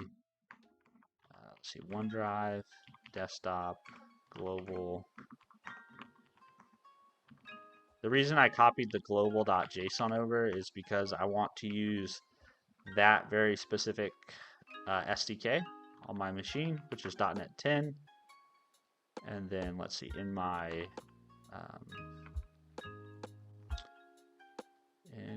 index.cs file, we'll say console.write line like this. Actually, let's take the value from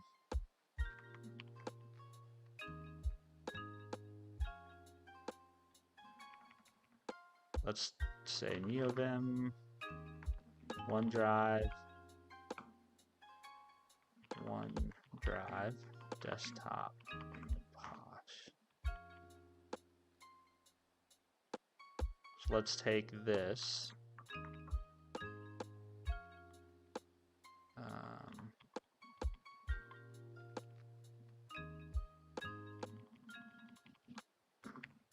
Let's go back over here.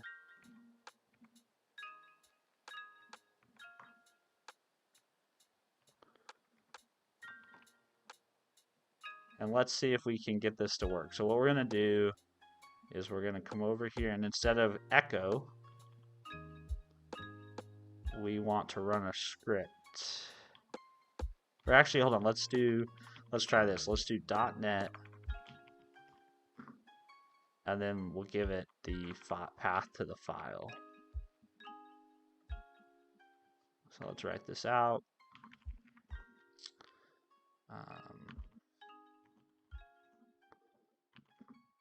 CD viewer count fetcher, copy path to index CS, put that there, and let's see what happens. Do we think this is going to work? I don't know. Invalid character escape.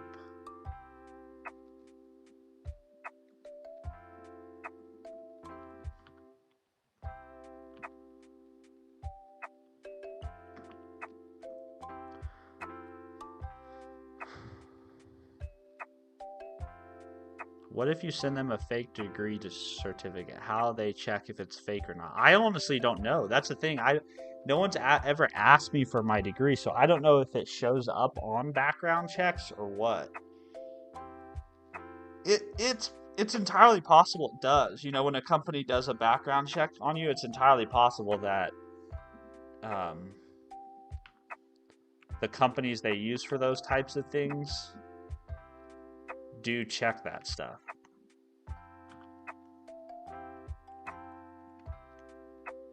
Invalid character escape.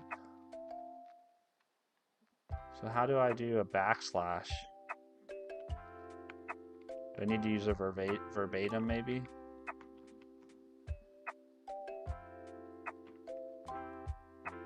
What the hell?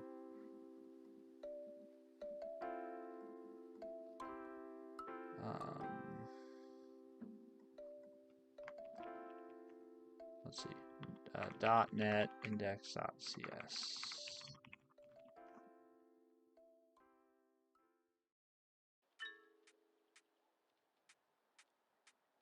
Okay, so do I need to... Basically, I'm just not passing the string correctly.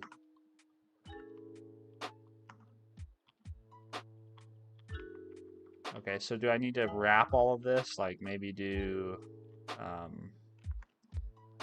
that, and then escape these maybe?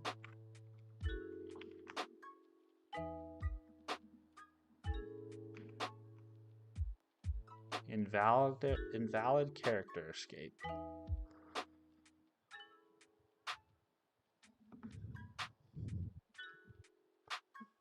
Let's see. C#,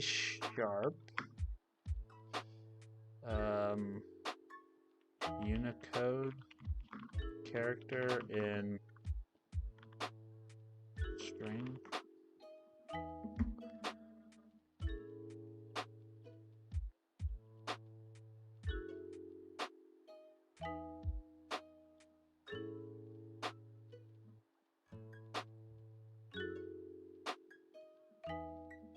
When using verbatim string literals, backslashes are treated as literal characters unless they are part of a Unicode escape sequence.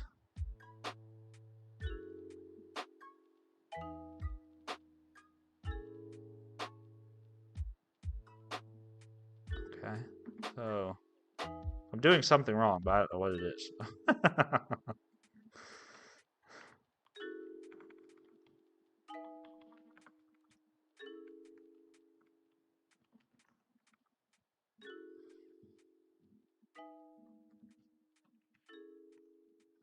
Invalid character escape. This must be coming from Oh-My-Posh's code.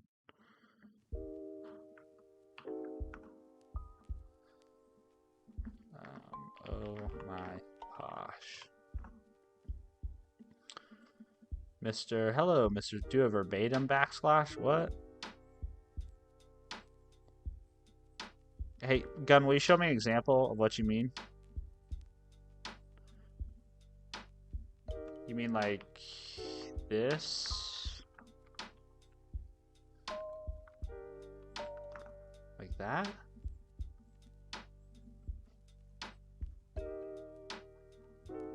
really doesn't like what I'm doing.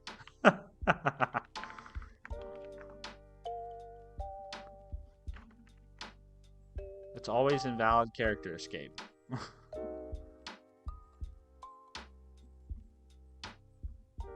Oh, is it because of... Yeah, it's actually because of this, probably, right? Because JSON doesn't like... You have to escape, right? For backslashes in JSON. Am I wrong about that? There we go. Yeah. There we go. Okay. But it didn't really work the way I wanted it to, right? Because I'm not getting the... So...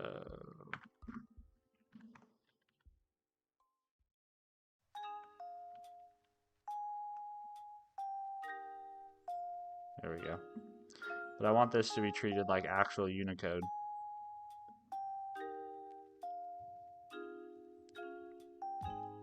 Almost as obvious as semicolon issue. Yeah, okay, give me a break, man, okay? It's early. It's Halloween time. It is Halloween time, yeah. We only have 1, 2, 3, 4, 5 days till Halloween. I'm excited. Halloween's always fun. I'm not really a big scary, spooky Halloween person, but I just like the Halloween season in general, you know?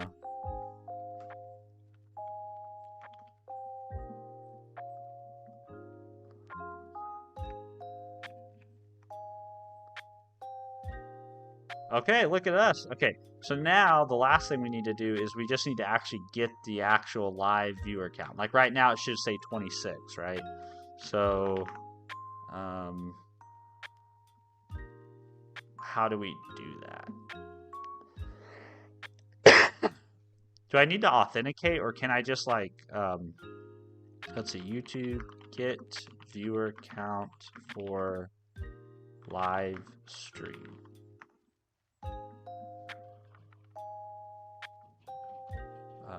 Can I do this programmatically? API.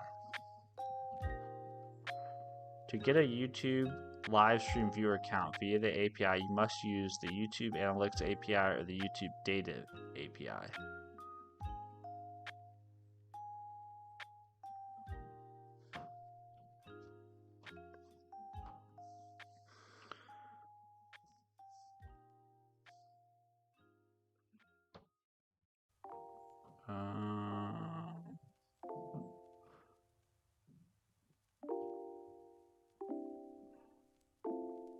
So I do have to authenticate. That sucks. I thought it might be cool to be able to just like... Let's see, API Explorer. So how do I get...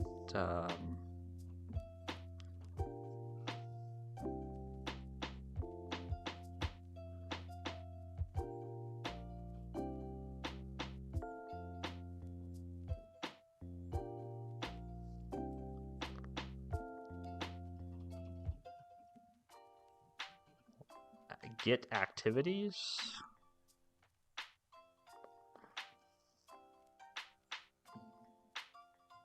I don't know what's the right endpoint to hit. Anybody ever worked with this stuff before? Sorry, Artwork Studios. I missed some of your comments. Raphael, hey Raphael, good to see you. Beep boop. Robot watching your short says hello. Good one, good one.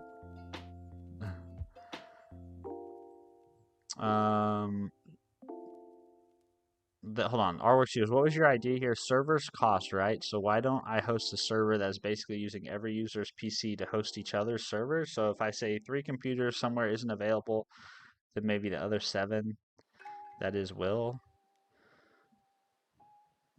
That sounds like a complicated system. But hey, if you got an idea, run with it, man. Run with it.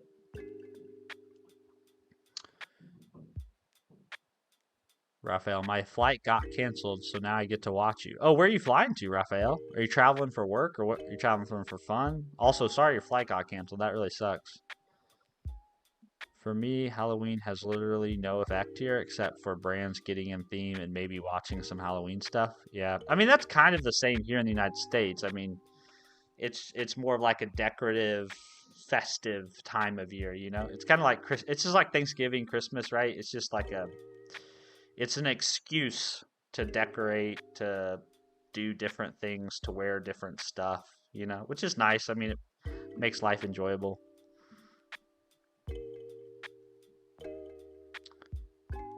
Nah, it's fine. Only issue is getting users. Yeah, I don't know. That sounds like a complicated system. I feel like that'd be a complicated system to build. I mean, yeah, getting users is always a problem, but sounds like it would be difficult to build in the first place.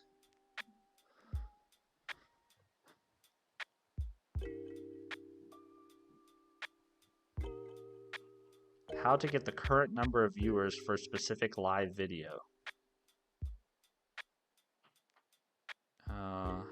Looks like people have done this, so this should be pretty easy to do. Unfortunately, YouTube does not provide a WebSocket. Okay, that's fine. I don't care. What's the endpoint he's hitting? Videos list. So this is the endpoint, it looks like.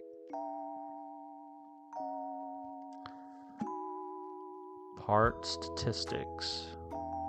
YouTube broadcast ID.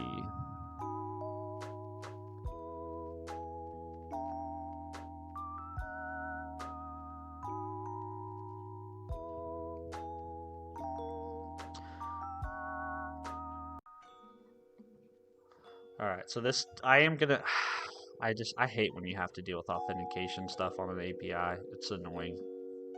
I'll have to make an API key and do all that. Let's see. Videos, statistics, YouTube. There we go. Select a method.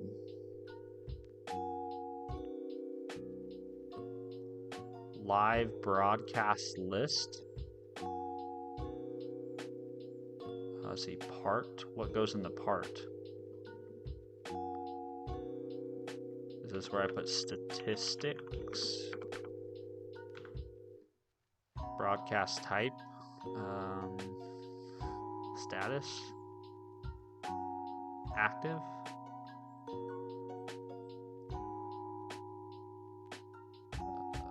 Execute.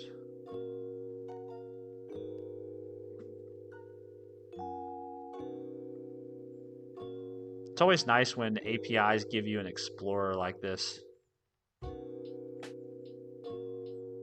Okay, here's what it gave me back. Oh, this is perfect. This is exactly what I want. Okay, this is way easier than what I thought it was going to be. Manchester to visit a friend rescheduled to 9:45 p.m. instead of 4 p.m. Are you kidding me? That sucks. So what, are you just going to hang out in the airport for 5 hours? That sucks, man. I'm sorry about that.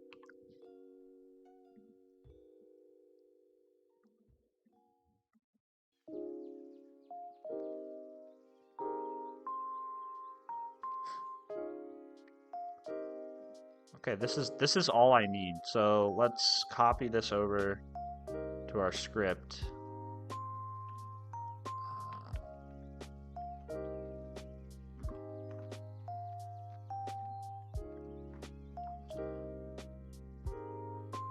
Yeah, oof is right, man. That sucks. Flight getting delayed is the worst, bro. It's the worst.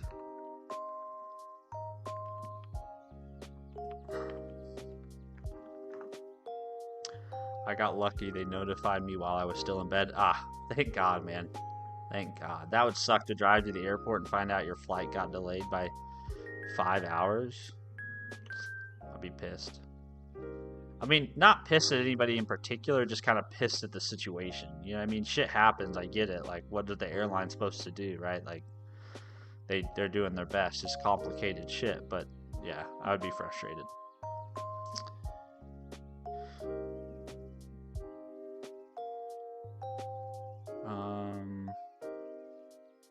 what was the endpoint that I didn't catch the endpoint that Explorer thing hit.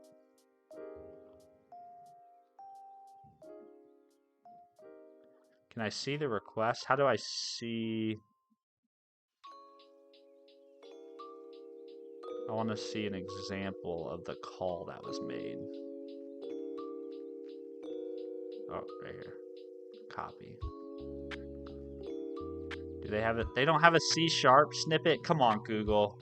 Come on, Google. You got a Java, a JavaScript, a Python. Get yourself a C# example. Okay, copy that. Stick that over here. Okay, so this is basically the call we have to recreate, and this is the response we need to handle.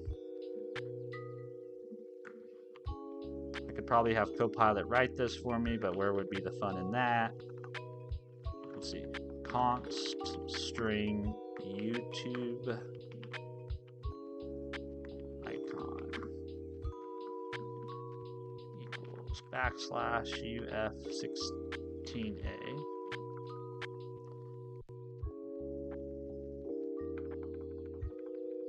Viewer count message.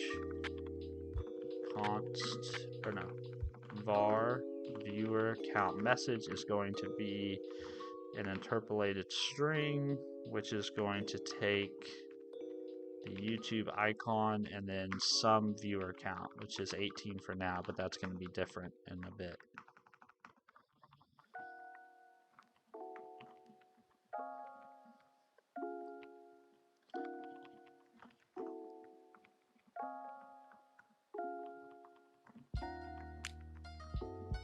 07, hey, don't mind if it sounds stupid, but if you were a recruiter for an SDE role, what type of projects would you expect in a resume? Because these days, everything can be done via AI. Let's see, a recruiter for an SDE role. That's super generic, 07. I think if it was me, it's hard to get. So if it's just a generic software development engineer position, like you're just like I want to appeal to all software development engineering positions. My advice would be, well, throw a smattering of all kinds of different types of projects, and hope for the best.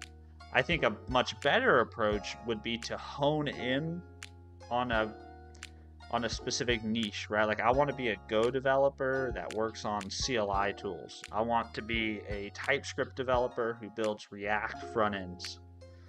Try to hone in on an area, right, of interest, and an area that matches your skill set. Then build a resume that speaks to that thing, right? Speaks to your ability to work with TypeScript, speaks with your ability to work with React, talks about past experiences you've had with those technologies or projects you've had with those technologies, talk about how those experiences impacted the businesses that actually used the technology you built. I think that's the best approach. The more you can, getting a job is a lot like selling a product. Only you're the product. So that's the hat you need to put on. Is if you had a small business and you were trying to market this coffee mug, or you were trying to sell somebody this keyboard, right? How would you do that? That's the same idea you should take to getting a job, but you're the product. So how would you sell yourself to the very specific person you're talking to, right? And so the more generic your message is, the less you're going to stand out, the less people are going to connect with you. The more tailored it is, right? This is kind of like a sales engineering in a lot of ways. When you do demos of technology to customers, potential clients, the more you can tailor the product or the demo to them, the more you can paint a picture for them of what the future looks like, the better that goes. And I think the same thing goes for you as a potential employee at a job, is you want to curate as much of the sales experience to that specific opportunity, right? This is why you should write cover letters. This is why you should have a resume that's easy to modify and update and version, right? So that would be my advice. Dissect the job listing, look at what they're looking for, look at the technologies they're looking for, what are the things that are important to that company, look at the website, look at the values of the company, and try to craft a resume and a cover letter that speaks to that very specific opportunity. It's a lot more work that way, but I think you'll get better results. And then obviously the other thing to do is like pick up the phone and be annoying, like follow up, try to get in touch with somebody, send emails, like be the annoying guy that's checking in on the status of a job posting. I've done that in every job opportunity I've ever gotten. I have been that annoying person that's like, "Hi, I just wanted to check in on the status of my application. Hi, I just wanted to check." And some people might find that annoying, but other people might see that and think, "Oh, this guy's persistent. He has good follow up. He's on top of his stuff. He's friendly. He can talk to people. He knows how to use a phone." Go to the business, like walk into the business. That's just be getting a job is a lot of enthusiasm and persistence maintained over a long period of time. Unfortunately, there's just not a lot of other good advice to give there. Professional network's helpful. DFSNL, that's a good analogy. Yeah, once you change that, once you adopt that mindset of like, my career is a business and I'm in charge of that business, and my job is to maximize the value of my product and maximize the return on my investment, you start thinking about how to manage your career a lot differently. Showing actual experience means they get feral to hire you. Yeah, I think having actual experience is really important. Being able to speak to your experience, being able to communicate. I think for developers particularly, it helps a lot if you're a developer who can actually get in front of people and talk and speak clearly and articulate your thoughts and your ideas, and articulate that how you understood how your work contributed to a business that you work for. So not just always talking about technical, but also talking about, because at the end of the day, the point of a business is to make money. It's not to employ developers to build technical stuff. So while that's what we enjoy doing, our work has to serve a larger mission and a larger purpose, which is to drive profit for the business in most cases. Hey, what's up, Keyshawn? Play Clash Royale? I'm probably not going to do that, man. But I appreciate you dropping by the stream. You're a member now, so I appreciate you being a member. It's very kind. It's hard now because I don't know which of you are gifted members and which of you are became members of your own volition, which is, it's fine. I don't care either way. But I would tell you thank you for becoming a member, but I know that might not be so. You might be like, well, it was gifted to me. I didn't do anything. All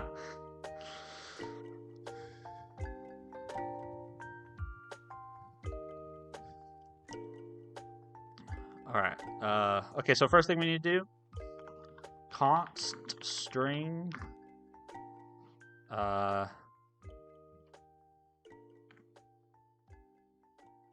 URL.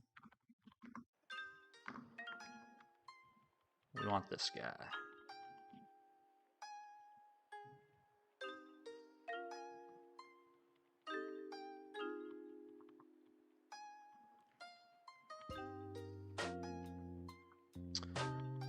My key. Yeah, I guess I will need a key at some point, won't I? I'm actually going to put my key in the header. Const var request URI equals new URI. And then we need a client, right? So we'll say var client equals new HTTP client. Actually, I think I can set this, can't I?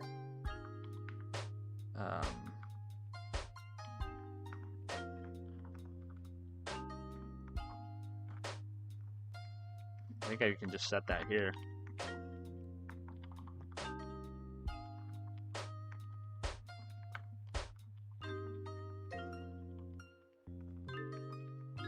And then I can say var response equals await client.get from JSON async, like that, and then I just need to specify the types.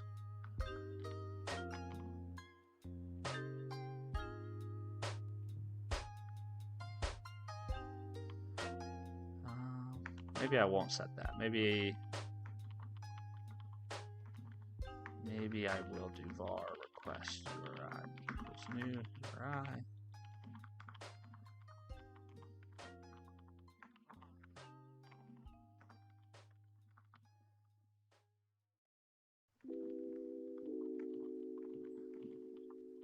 Okay. Then we'll say we basically just need to represent this as a type, right? So we need record YT response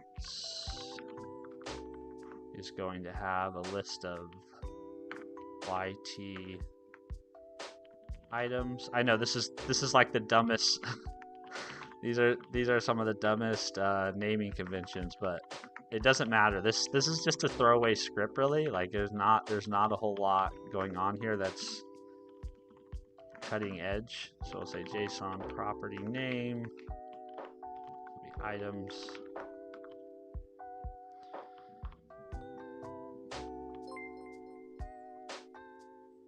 Dude Davis, thanks for subscribing, man. Nice username too, by the way.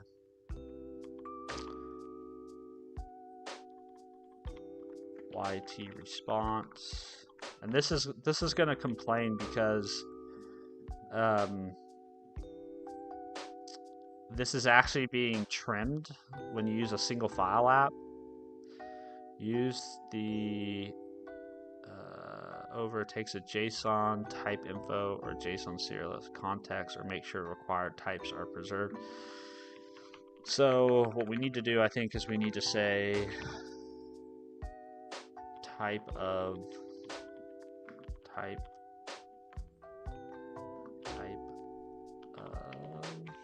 YT response.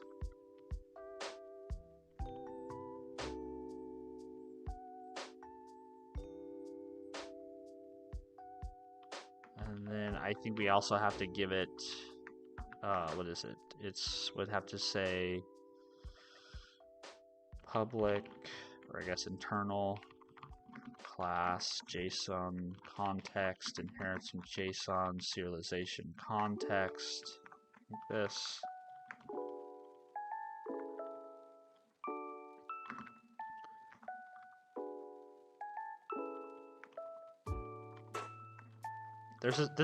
There's a very specific way in C# if you're trimming your application, you have to deal with JSON serialization, because a lot of the JSON serialization magic that happens in C# is done at runtime, and when you're trimming your application, you can't rely on that stuff. You have to actually have like compile time assurance, so you have to do some different things. So let's see, JSON context trimming. They've got some good articles on this though.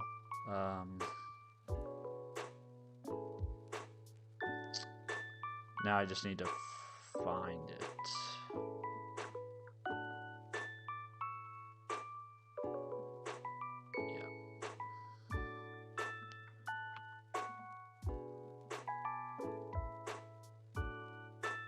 This needs to be an internal sealed partial, and then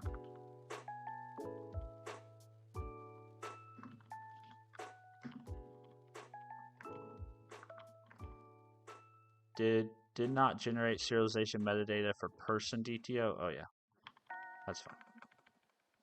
I have to do YT response, and I also have to do JSON serializable type of YT item. Item. Shouldn't be plural. Should be item.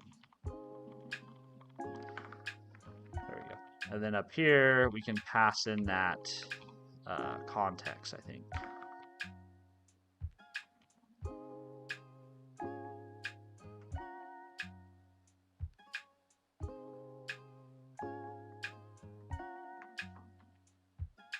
It's like JSON context dot default. Yeah, like that. I think that will work. We'll find out when we run this thing.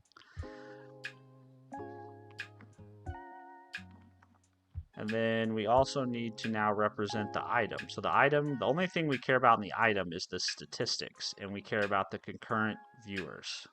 So that's the only thing we need to represent. So we'll just say YT stats equals stats. We'll say JSON or operative. It's already 6:30. Holy shit! I'm running out of time.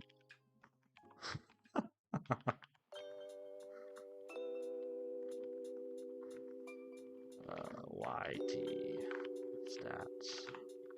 I mean, not that this necessarily has to be done before the end of the stream. Steven, do you also hear your heartbeat loudly? I don't right now, at least. I mean, there's definitely times where I've heard it, but I don't hear it now. Alright, Steven, I'm gonna go share. Yeah, man, have a good day. Keyshawn, you got a gift membership. Enjoy 1 month access to Steven Freeborn perks starting now. Oh, nice. Very cool, Keyshawn. I'm glad you got a gifted member. That's fantastic. Also, I only drank one cup of coffee on stream today. That's a new low.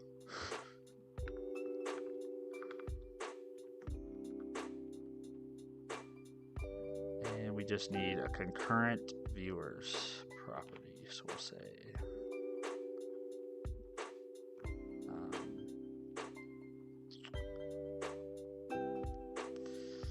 I probably don't need to worry about having more viewers than an int can hold, do I?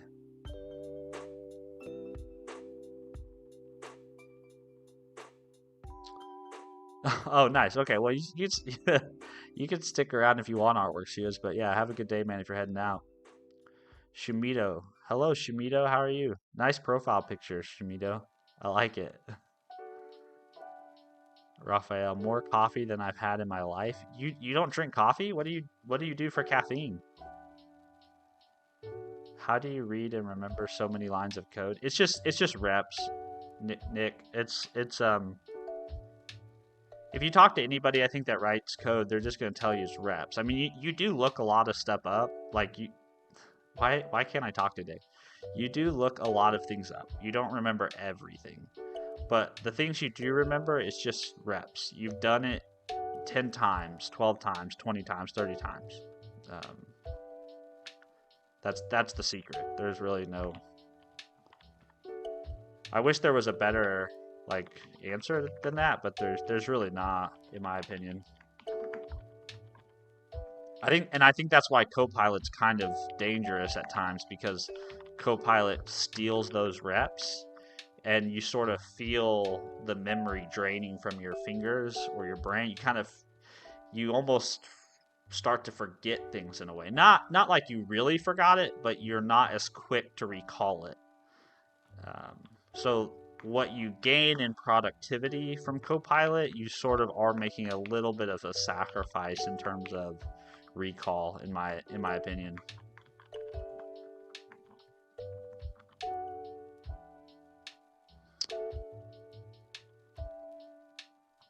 Okay, so we've got our statistics, we've got our concurrent viewers. So we should be able to make a request now.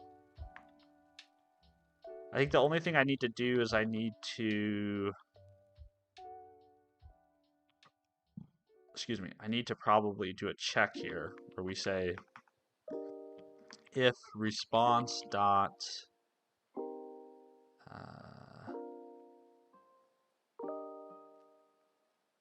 if response is null, maybe. I actually don't know what happens when.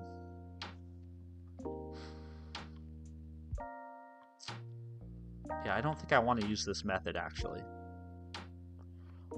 I think I just want to do get async.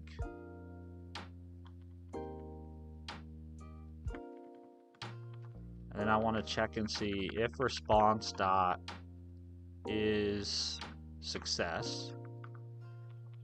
Then I think I just want to return. And then if otherwise, then I want to say var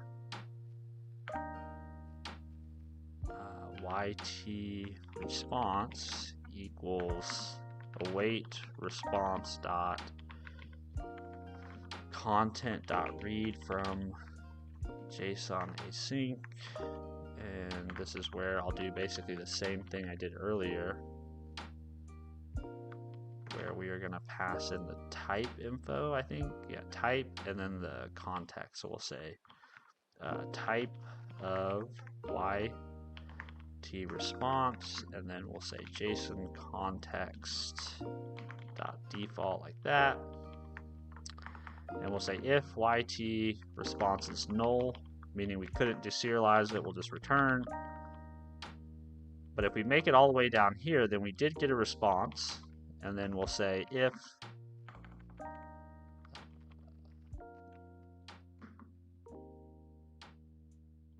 yt response is null, or yt response dot items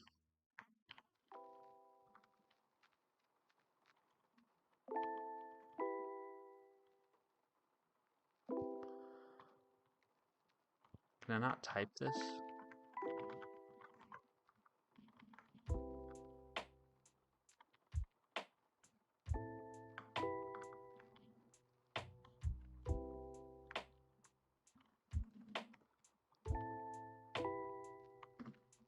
There we go.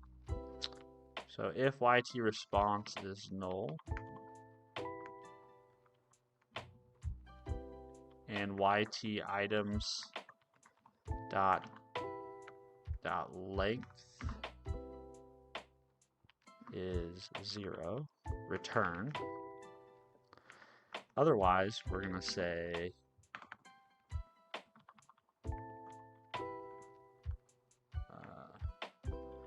yt response dot items. We're going to get the first one, and we're going to get the stats, and we're going to get the viewers. And we're going to write that out. So this should work, although if I run this now, I think I'll actually find that I get an error because it's not authenticated. So I think actually we can actually write console.write line. Oh no.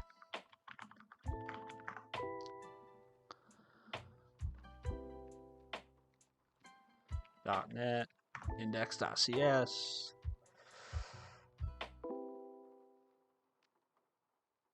I have no idea what happened. 43.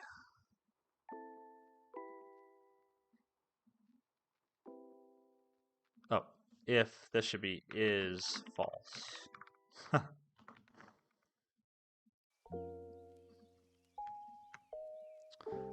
Yeah, okay, so we need to authenticate. That's what we need to do. What are you up to now? So what we're trying to do now is we're trying to add a viewer count to my terminal prompt. Whenever I'm live, I basically want to display the number of viewers that are currently on my live within my terminal. So that's what we're doing. So we're writing a little script that will fetch that, and then we are displaying that here using Oh-My-Posh's command segment type is what we're doing. Okay, so I need an API key. So how do I... I really just want to stick the API key in the source code because that would make life easier for me. But I know that's not the right thing to do. So we need to read that in from a file, probably, or an environment variable.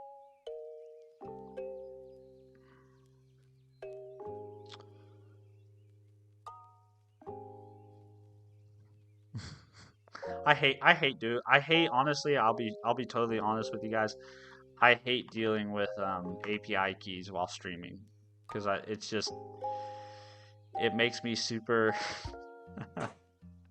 stressed that I'm gonna leak them.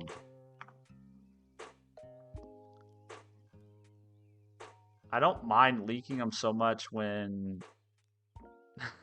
I don't mind leaking them so much in a video because like before the video I can just rotate the key. But whenever I have to, let's see, whenever I have to stream and I'm writing code that involves needing an API key, then I'm always worried that I'm going to leak it. Even though I can rotate it relatively quickly, it still causes me a lot of anxiety.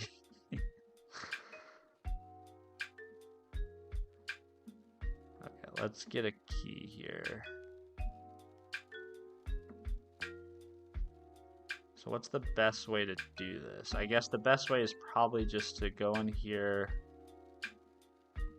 create credentials. We'll call this the viewer. I'm doing this off screen, by the way. Viewer count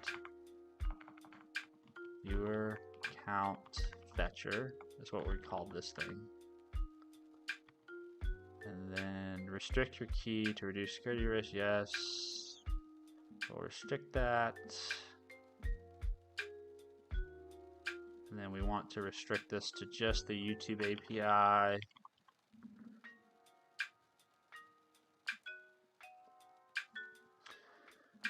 Create.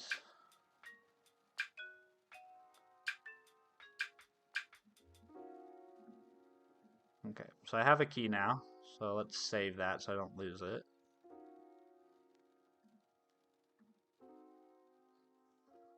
You guys can see that. Hold on.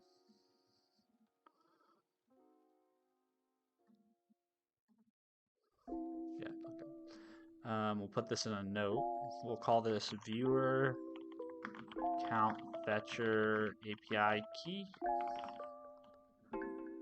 Stick that here for now for safekeeping. We'll save it. All right, so the question is, how do I want to get this into my source code? I think in reality, I probably just want to have this like in an app setting. But I think what I'll do is I'll just set it into an environment variable.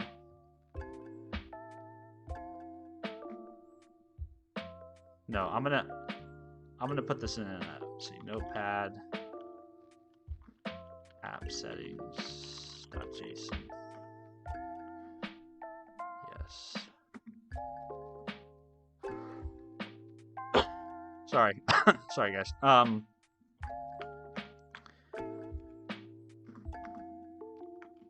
This is just going to be API key. We'll save this. And we will never open this again. All right, and then we need to, how does Google accept? I think Google takes their API keys. You can send the API key, I think, as a query param, or you can send it as a header value. I think you can do either or. Google API key.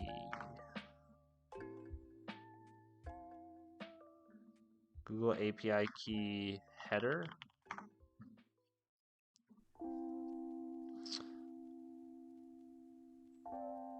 No, Nomad says, LOL, major nerd flex, making a Posh script just for a viewer count for your live. I know, right? I was watching the Steelers and Packers game. Yeah, Steelers and Packers game last night. And I was like, that would be kind of cool. So Scott, the idea, I kind of actually stole it from Scott Hanselman. Scott Hanselman shows his blood sugar in his Oh-My-Posh config prompt as a segment. And so I was like, oh, that might be kind of cool to have a similar thing going on. So that's who I stole it from. Most of my ideas are stolen.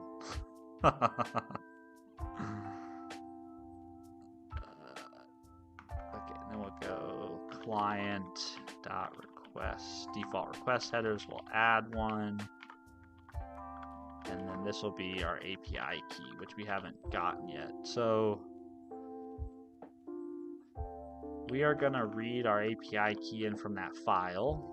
So var, or I guess const string settings file equals app settings.json. Actually, this could actually be settings file path, and we will just say path.combine directory .get current directory, and then app settings.json, or Johnson, whichever one you want to call it. Why is this unhappy? The expression being assigned, oh yeah, this can't be a constant. Can't be a constant anymore. It needs to be a var. Okay, and then what we're going to do is we are going to read that, right? So we're going to say file text equals file dot read all text, and then we're going to say var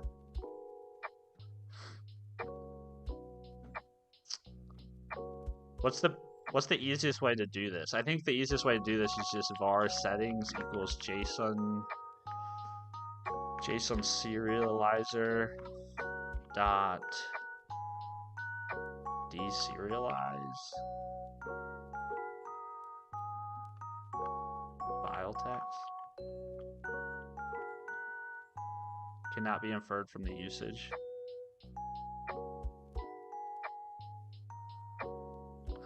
Can I give a type usage here? I think I could just do dynamic, couldn't I?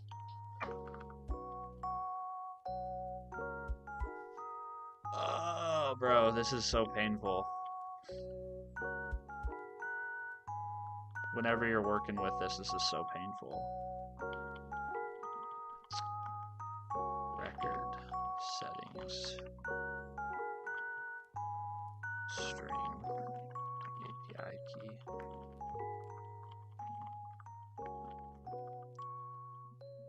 Hey Steven, maybe you should show coffees drank in one live. That would be good too. We could have a coffee counter. Let's see. I mean, good. Yeah, I could prepare a script that automatically deletes all your videos. So if you show it, then you're fucked. Raphael, you really know how to put a guy's anxiety to ease there. You really know how to remove all the worry and concern I have. Use AI to analyze the stream to detect when you take a sip. That'd be kind of cool. A JSON object. Yeah, can I just do object? I don't know. It's because the app is getting trimmed. Can I just do object like this? I don't think I can. I think I have to type of object. And maybe I can pass in JSON context dot default. Will that make it happy? Maybe it will. Then I can say var API key equals settings dot get.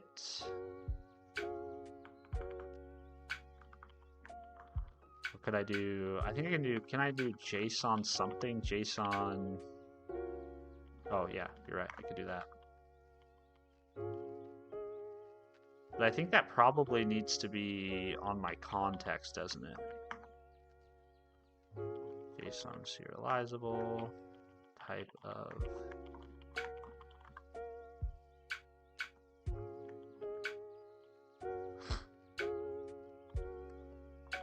Excuse me.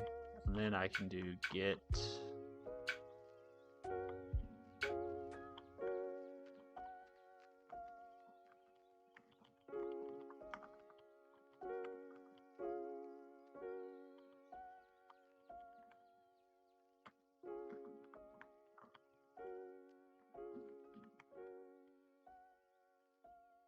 This works. I'm pretty new to working with the JSON serialization whenever the app is being trimmed. Let's see, get value, which will be a string.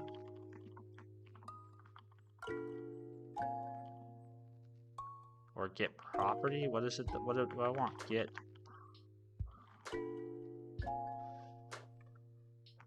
Get property name? No. Get. I think I want get value. And I want to pass in.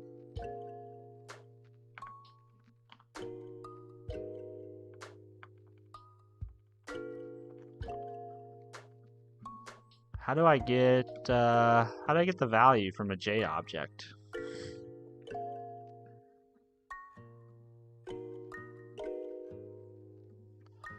We got AI SIP counters before GTA 6. JSON object get property value.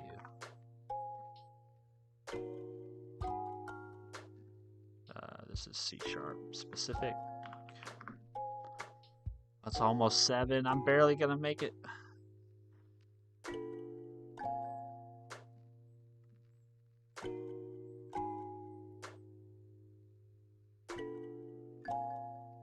Oh, you just index it? Okay. Easy enough.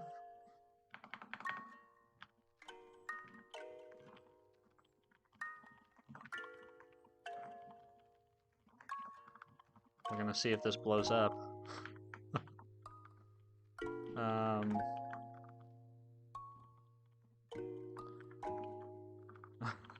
I swear it's not null. This is I swear it's not null.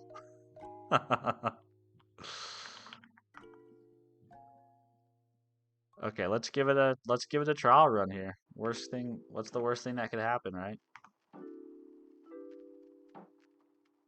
Oh no.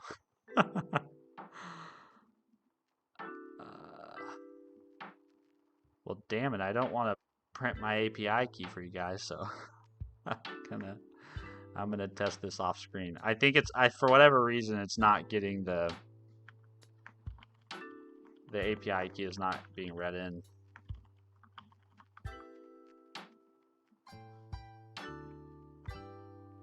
Okay, never mind. The API key is definitely there. So let's figure out why it doesn't like what I'm doing.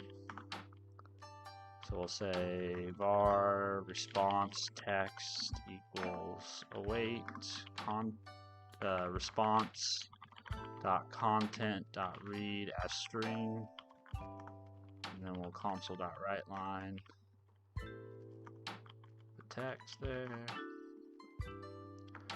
We'll bring this back over. API keys are not supported by this API. Expected OAuth 2 access token or other authentication credentials. You can't call this with an API key? What?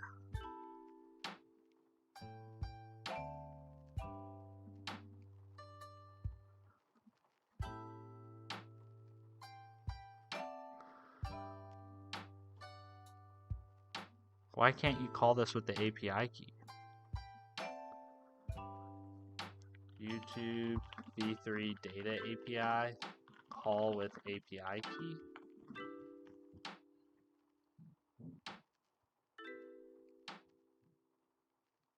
Every request must either specify an API key or provide an OAuth 2.0 token. That's annoying. Only OAuth. That sucks.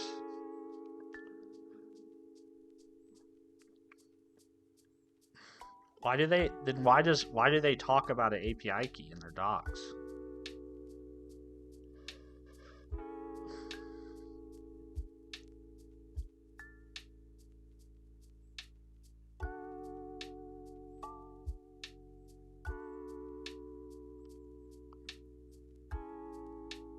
Or maybe I'm just not providing it the right way. Like maybe let's try providing it through a key parameter.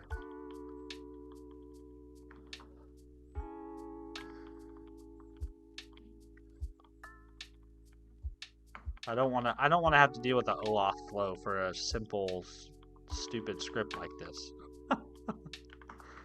That's so overkill.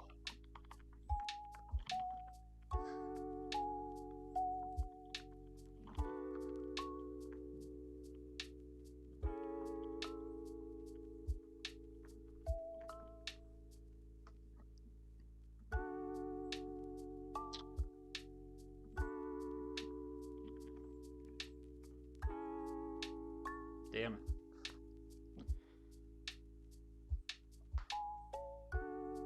Oh, it's been like that for a while. Gosh dang it. Well, that's gonna kill my ability to test it with the live we have going today. That's kind of annoying, I have to say. Do they support client credentials? Can you use let's see, YouTube E3 data API client credentials? I want to avoid having to log in as a user.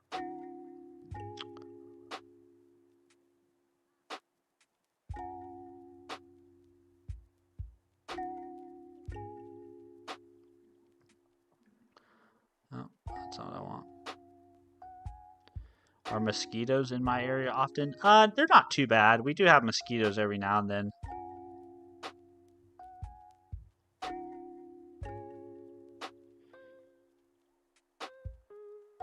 Yeah, they're not too bad, but we do have them. Basically anywhere there's water, you know, standing water.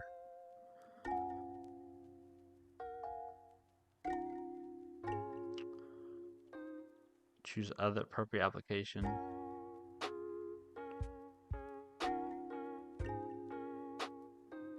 Okay, so I can use API key for public data access. I feel like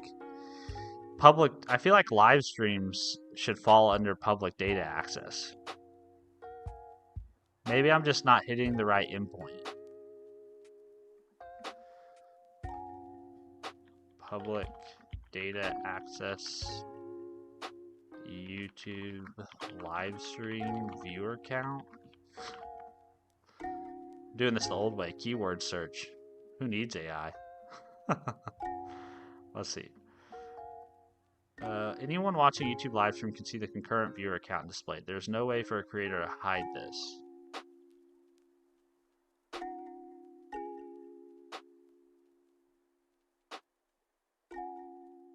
Huh.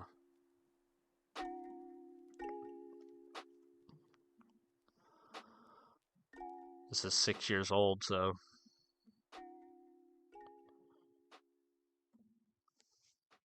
Okay, well, I don't think we're going to get the OAuth implemented right now, so. There might be a part 2 to this tomorrow morning. But hopefully it won't take me too long. I can do the OAuth part tonight off stream, and then tomorrow we can finish wiring everything up. It should be pretty much wired up at this point. It's just a matter of actually making the API call successfully to get the actual real live data. Man, we were so close. We're so close, guys. We almost made it. That bothers me. It's hard for me to let something go undone. But we're gonna have to because it's 7:07. I need to get upstairs and say hi to my family and drink some more coffee and get ready for the day. All right, guys. I think that's gonna do it for me. I appreciate you guys hanging around. I know this was a little bit of a different stream. I worked on Casper and then I fucked around with the script for a little bit. But I appreciate you guys hanging out with me, keep me company. I will be back again, like always, tomorrow. About 4:15. I usually try to start streaming about 4:15 in the morning, so that's 4:15 Central Standard Time, my time, AM. And then I'll usually go till about 7. If you want to hang out with us outside of the stream, the best place to find us is in our Discord. Heartwork Studio said it's mostly normal. I appreciate you, man. You can find me find me and chat at discord.stephenfreeborn.com. Otherwise, I'll try to see you in a short or video or tomorrow morning. If Today is Monday for you. I hope you have a wonderful Monday. Good start to your week. If it's Tuesday, I hope you have a great Tuesday. Otherwise, I'll see you, chat. I love Lamp. See ya. Bye, Artwork Studios. Bye, Raphael. I hope your flight goes well, man. Be safe traveling. Have a good time. Nomad Ned, if you're still here, see you, Nomad Ned. Alright, guys. Bye, y'all. Bye. Bye, chat.